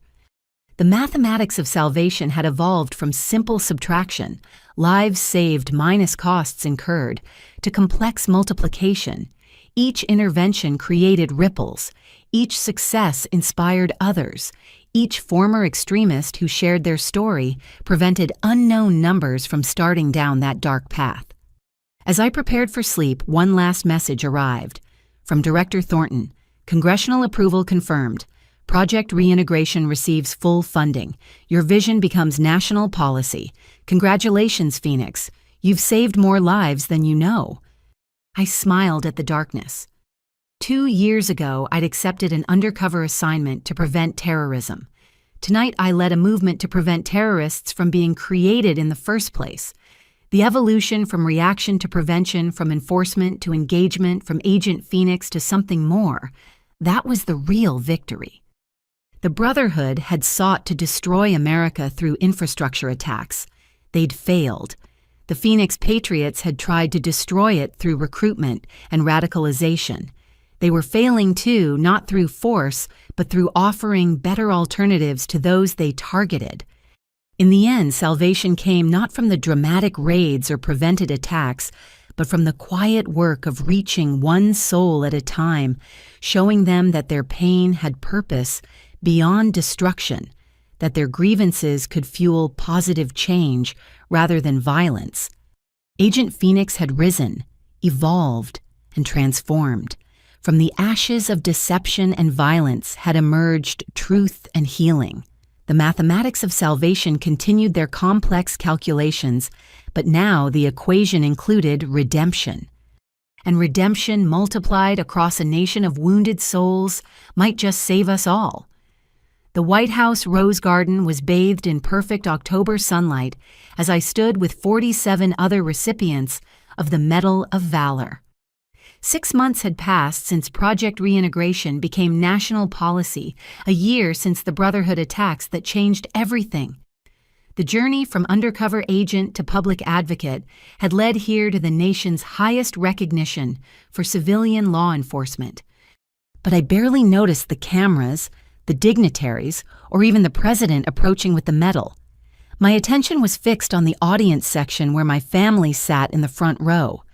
Mom, tears streaming down her face, but smiling broadly. Marcus, his business rebuilt and reputation restored, holding the hand of his new girlfriend, someone who knew his full story and chose him anyway. And Dad, in his dress uniform despite retirement, looking at me with pride that still felt surreal after years of disappointment. Special Agent Casey Morrison. The president began his voice carrying across the garden. For exceptional valor in preventing the largest domestic terrorist attack in our nation's history, for innovative approaches to counter-extremism that have saved countless lives, and for personal sacrifice in service to your country, I present you with the Medal of Valor. As the medal settled around my neck, its weight felt lighter than the burdens I'd carried. The applause washed over me, but I heard individual voices within it, Chen clapping for his fellow Agent Park, whistling despite protocol, Thompson cheering the mentor who'd guided him through fire. Agent Morrison has redefined what it means to protect and serve, the president continued. Her evolution from preventing an attack to preventing attackers represents the best of American innovation and compassion. Project Reintegration has reached over 12,000 at-risk individuals, preventing an estimated 47 attacks through intervention rather than enforcement. She proved that our greatest strength against extremism isn't our weapons, but our humanity. After the ceremony, the reception buzzed with an energy different from 6 months ago. Where once there had been division and suspicion, now there was cautious hope. Former Phoenix Patriots who'd gone through reintegration mingled with federal agents. Brotherhood family members advocating for peace spoke with attack survivors. The painful past hadn't been forgotten, but it was being transformed into a purposeful future. Phoenix, Director Thornton approached with someone I hadn't expected to see. There's someone who wanted to thank you personally. Sophie Emma's daughter, now 7 years old, stood holding her grandmother's hand. The last time I'd seen her, she'd been a terrified hostage. Now she looked healthy, adjusted, even happy, despite her mother's imprisonment. "Aunt Casey," she said shyly, "Mommy wanted me to give you this." She handed me a hand-drawn card. Inside, Emma's careful printing, "Thank you for showing me that redemption was possible even from behind bars. My testimony has helped prevent 17 recruitments. I'll never undo my wrongs, but maybe I can prevent others. Sophie is proud that Mommy is helping people now. That's because of you. E." I knelt to Sophie's level. "Your mom is very brave to help others learn from her mistakes. And you're brave, too, for being so strong through all of this. Grammy says being brave means doing good even when bad things happened," Sophie replied. "Like you did, like Mommy is trying to do now." As they walked away, I reflected on the strange paths of redemption. Emma would serve her full sentence. Justice demanded that, but she'd become one of our most effective counter-recruitment voices. Her story of desperation leading to terrible choices resonated with those walking similar edges. "Quite a journey from security guard to national hero," a familiar voice said behind me. I turned to find Robert Kelly, the former Phoenix Patriot accountant who'd almost bombed an FBI office. Now he wore a Project Reintegration badge, having become one of our most successful intervention counselors. "Quite a journey from accountant to almost bomber to counselor," I replied. "How many this month?" 14 interventions, 12 successful redirects, he reported proudly, including 3 who were days away from action. Showed them my story, connected them with resources, gave them alternatives to violence. One starting community college next month. Another reconciled with his family. The third is volunteering with financial literacy programs, turning his breach trauma into helping others avoid financial vulnerability.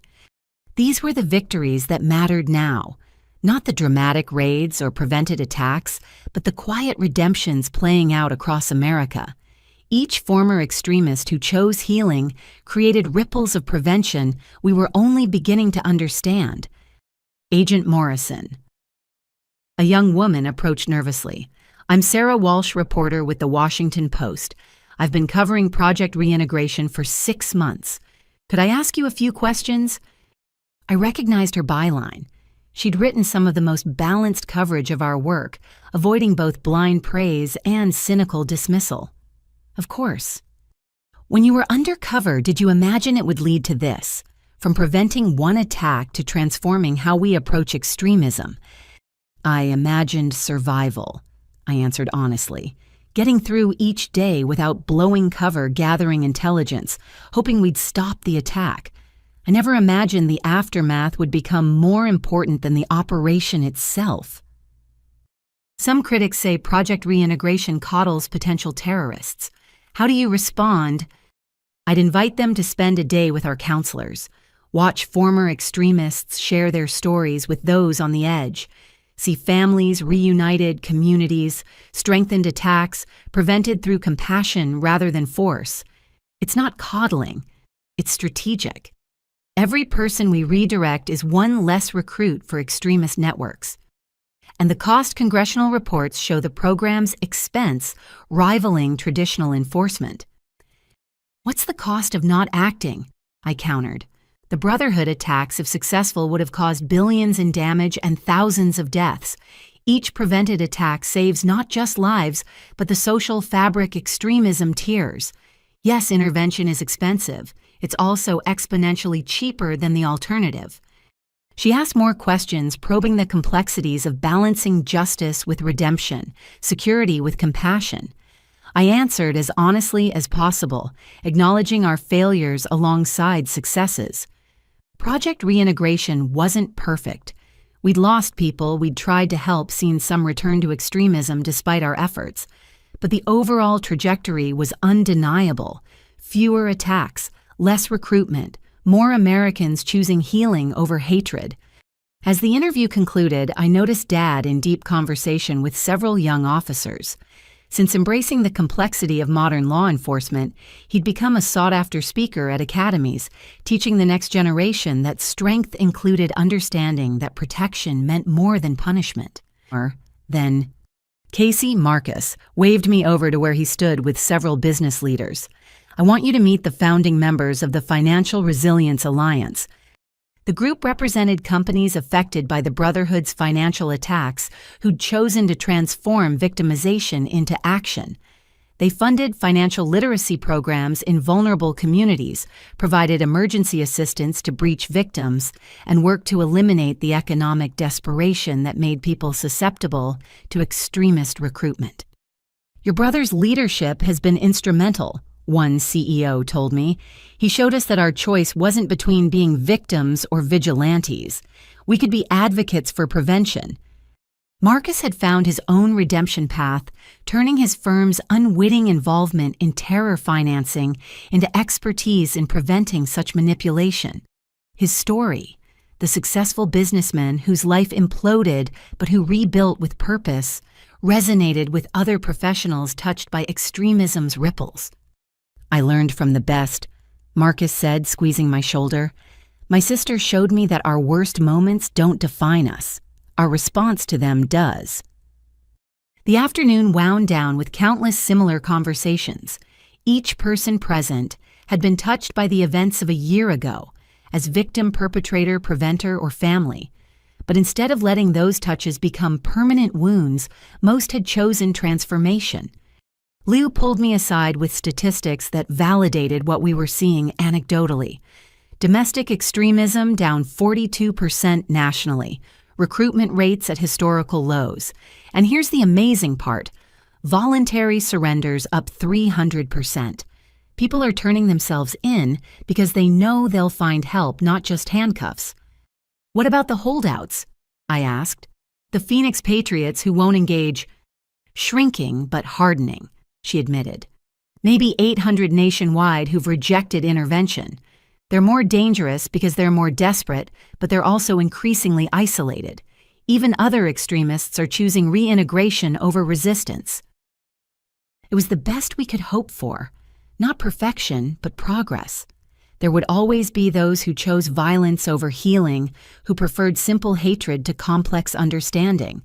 But they were becoming the exception rather than the rule. As the reception ended, my secure phone buzzed with a message that made me smile. From Thompson, now leading his own intervention team. "Just prevented attack number 50. Kid reminded me of myself before you showed me the way. Paying it forward, Phoenix. Thank you." 50 attacks prevented by one agent I'd mentored. Multiply that by hundreds of intervention specialists nationwide, and the mathematics of salvation became staggering. We weren't just stopping violence. We were transforming the entire ecosystem that created it. "Ready to go?" Mom appeared at my elbow. "Your father's taking us all to dinner. Somewhere fancy to celebrate his daughter, the national hero." "I'm not a hero, Mom. I'm just someone who saved 30 million lives, prevented dozens more attacks, and transformed how America handles extremism." She smiled. "Sweetheart, if that's not heroism, I don't know what is." The family dinner was at Dad's favorite steakhouse, the same place he'd once brought fellow officers to celebrate big cases. Now he brought his family to celebrate something bigger, the evolution from enforcement to engagement, from reaction to prevention. A toast. Dad raised his glass. To Casey, who taught an old cop that the thin blue line isn't about separation but connection. To Marcus, who proved that victimization can become advocacy. To all of us for learning that families can survive anything if they choose understanding over assumption. To the future, Marcus added, where preventing extremism matters more than punishing it, where people like Emma get second chances to do good, where security means helping people before they need stopping. We clinked glasses, a family transformed by trauma into something stronger. The scars remained. They always would. Dad still grieved Tommy's betrayal and death. Marcus still dealt with business complications from the money laundering. I still carried the weight of lives ended and lies told. But scar tissue we'd learned was stronger than unmarked skin. "So what's next?" Mom asked. "The ceremony's over, Project Reintegration is established. What does Agent Phoenix do now?" I'd been wrestling with that question myself. The undercover work was impossible now, my face too known. Traditional enforcement felt limited after experiencing intervention's power, but Director Thornton had made an offer that intrigued me. The FBI's creating a new position I shared. Director of Extremism, Prevention, and Reintegration, overseeing all programs nationally, developing new approaches, training the next generation. They want me to lead it. Bureau leadership. Dad's eyes widened. "Casey, that's executive level. You'd be one of the youngest in FBI history." "I haven't decided yet," I admitted. "It means leaving field work completely, becoming a bureaucrat fighting for funding and dealing with politics. But it also means shaping how America handles extremism for decades to come." "You'll take it," Marcus said confidently, "because you've never backed down from hard, necessary work. Because someone needs to ensure Project Reintegration survives changing administrations and shifting priorities. Because you're not just Phoenix anymore. You're the architect of how we rise from extremism's ashes." He was right, of course. The decision had already been made in my heart. Fieldwork had been my identity for years, but preventing the need for fieldwork had become my calling. Leading that effort nationally, despite the bureaucratic headaches, was the natural evolution. That night, I stood on my apartment's balcony looking out over DC's lights. Somewhere in those lights were former extremists rebuilding their lives, potential recruits choosing different paths, families staying whole because someone intervened before ideology fractured them. My phone showed dozens of messages. Congratulations on the medal updates from intervention teams' requests for guidance. The work never stopped, but its nature had transformed. Where once I'd hunted threats, now I prevented them from emerging. Where once I'd arrested extremists, now I helped create systems that made extremism less appealing than alternatives. A final message arrived, this one from an unknown number. "Agent Morrison, you don't know me, but you saved my life. Not from a bomb or attack, but from becoming someone who would plant them. Your story, your evolution, your belief that people could choose better. It reached me when I was close to the edge. Today I'm starting graduate school in conflict resolution. I wanted you to know that Phoenix rises not just as one agent, but in everyone you've inspired to choose light over darkness. Thank you." No signature, but none needed. They were legion now. The saved who became savers, the redirected who redirected others. The Phoenix metaphor had transcended its original meaning. We all rose from ashes of various kinds: trauma, extremism, deception, failure. What mattered was how we rose and who we lifted with us. I went inside and called Director Thornton. "I'll take the position." "I knew you would," she said warmly. "Congratulations, Director Morrison. Your first briefing is Monday. Fair warning. The challenges of bureaucracy make undercover work look simple." "I'm ready," I assured her. And I was. Ready to fight different battles with different weapons. Ready to prove that America's strength lay not in its ability to destroy enemies, but in its capacity to transform them. Ready to lead a revolution in how we thought about security extremism and the thin lines between us and them. The Medal of Valor sat on my dresser, its gold-catching lamplight. But the real medal was the message from the unknown, almost extremist, the statistics Liu had shared, the transformations I'd witnessed. Those were the decorations that mattered, lives saved not through violence but through vigilance of a different kind.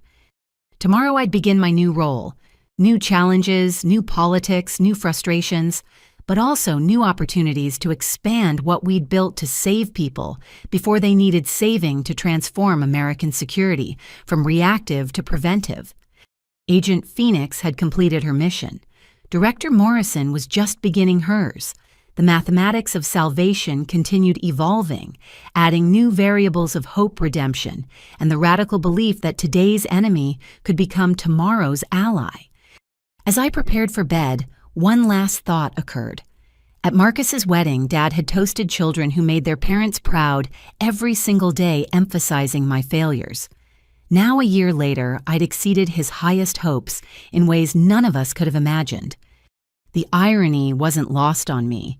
In pretending to be a disappointment, I'd become something greater than anyone's expectations. In saving strangers, I'd learned to save family. In preventing one attack, I'd discovered how to prevent the next generation of attackers.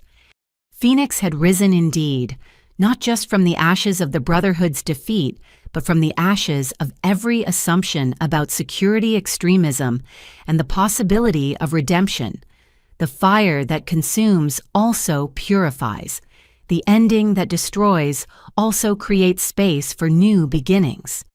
Tomorrow, those new beginnings would continue.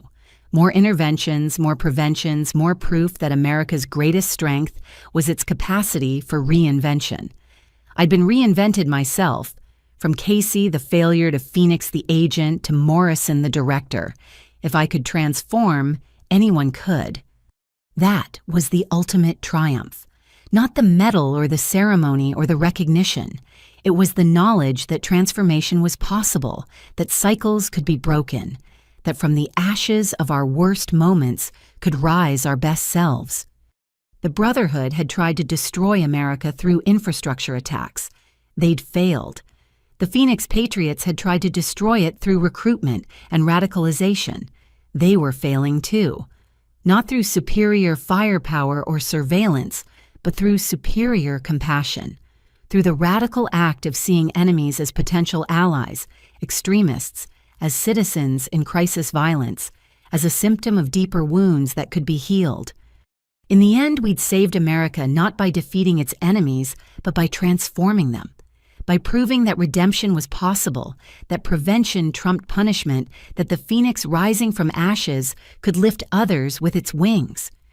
The story that began with lies and deception ended with truth and transformation. The agent who'd sacrificed family for strangers had learned to save both. The nation that had nearly fallen to extremism had discovered how to convert extremists. Mathematics had always been my framework for understanding salvation. Lives saved, costs, calculated outcomes, measured. But the final equation was simpler than I'd imagined. Every person reached multiplied into communities protected. Every intervention created ripples of prevention. Every former extremist who chose healing inspired others to do the same. The math worked because it was human. Not cold calculation, but warm connection. Not abstract numbers, but real lives. Not theoretical prevention, but practical redemption. Phoenix had risen. America had risen. From the ashes of near catastrophe had emerged a new understanding of security, a new approach to extremism, a new hope for breaking cycles that had seemed eternal. Tomorrow the work would continue. New threats would emerge requiring new responses. But tonight, surrounded by medals and messages by family rebuilt and futures secured, I allowed myself to feel what I'd denied for so long: pride. Not in the medals or recognition, but in the transformation. Mine, my family's, my country's. We'd proven that the worst moments don't define us. Our response to them does. And our response had been to transform destruction into construction, to convert endings into beginnings, to rise from ashes stronger and more compassionate than before. That was the ultimate triumph. Not victory over enemies, but transformation of them. Not preventing one catastrophe, but preventing the need for such prevention. Not saving lives once, but creating systems that saved them continuously. Agent Phoenix had completed her mission. Director Morrison was beginning hers.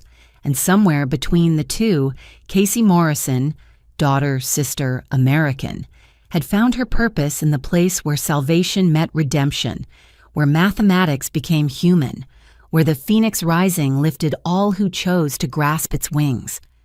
The story ended where it began, with family, with choice, with the thin line between who we are and who we might become. But now that line was a bridge, not a barrier. A path to transformation, not a wall of separation. And on that bridge, phoenix after phoenix rose, each lifting the next, until the sky filled with wings of redemption, and the ashes below forgot they'd ever been anything but fertile ground for new beginnings. If this story touched you, if you've ever felt overlooked or underestimated only to prove your worth when it mattered most, I'd love to hear your thoughts in the comments below. Have you ever had to keep a secret to protect others? Have you watched someone transform from enemy to ally, or experienced that transformation yourself? Share your own stories of redemption, of family reconciliation, of choosing difficult paths for greater good. Let's discuss how we can all be phoenixes in our own ways, rising from whatever ashes life has given us. If you found value in Casey's journey from perceived failure to recognized hero, please like this story and share it with others who might need reminding that our worst moments don't define us. Our response to them does. Subscribe to hear more stories of ordinary people facing extraordinary circumstances, of families torn apart and rebuilt stronger, of the thin lines between perception and reality that shape all our lives. Thank you for joining me on this journey through deception, salvation, and redemption. May you find your own phoenix moment, and may you lift others when you rise. Remember, sometimes the greatest heroes are hidden in plain sight, dismissed by those who should know them best. Sometimes salvation comes wrapped in sacrifice, and sometimes the person everyone counts as a failure is secretly saving the world. Until next time, keep rising.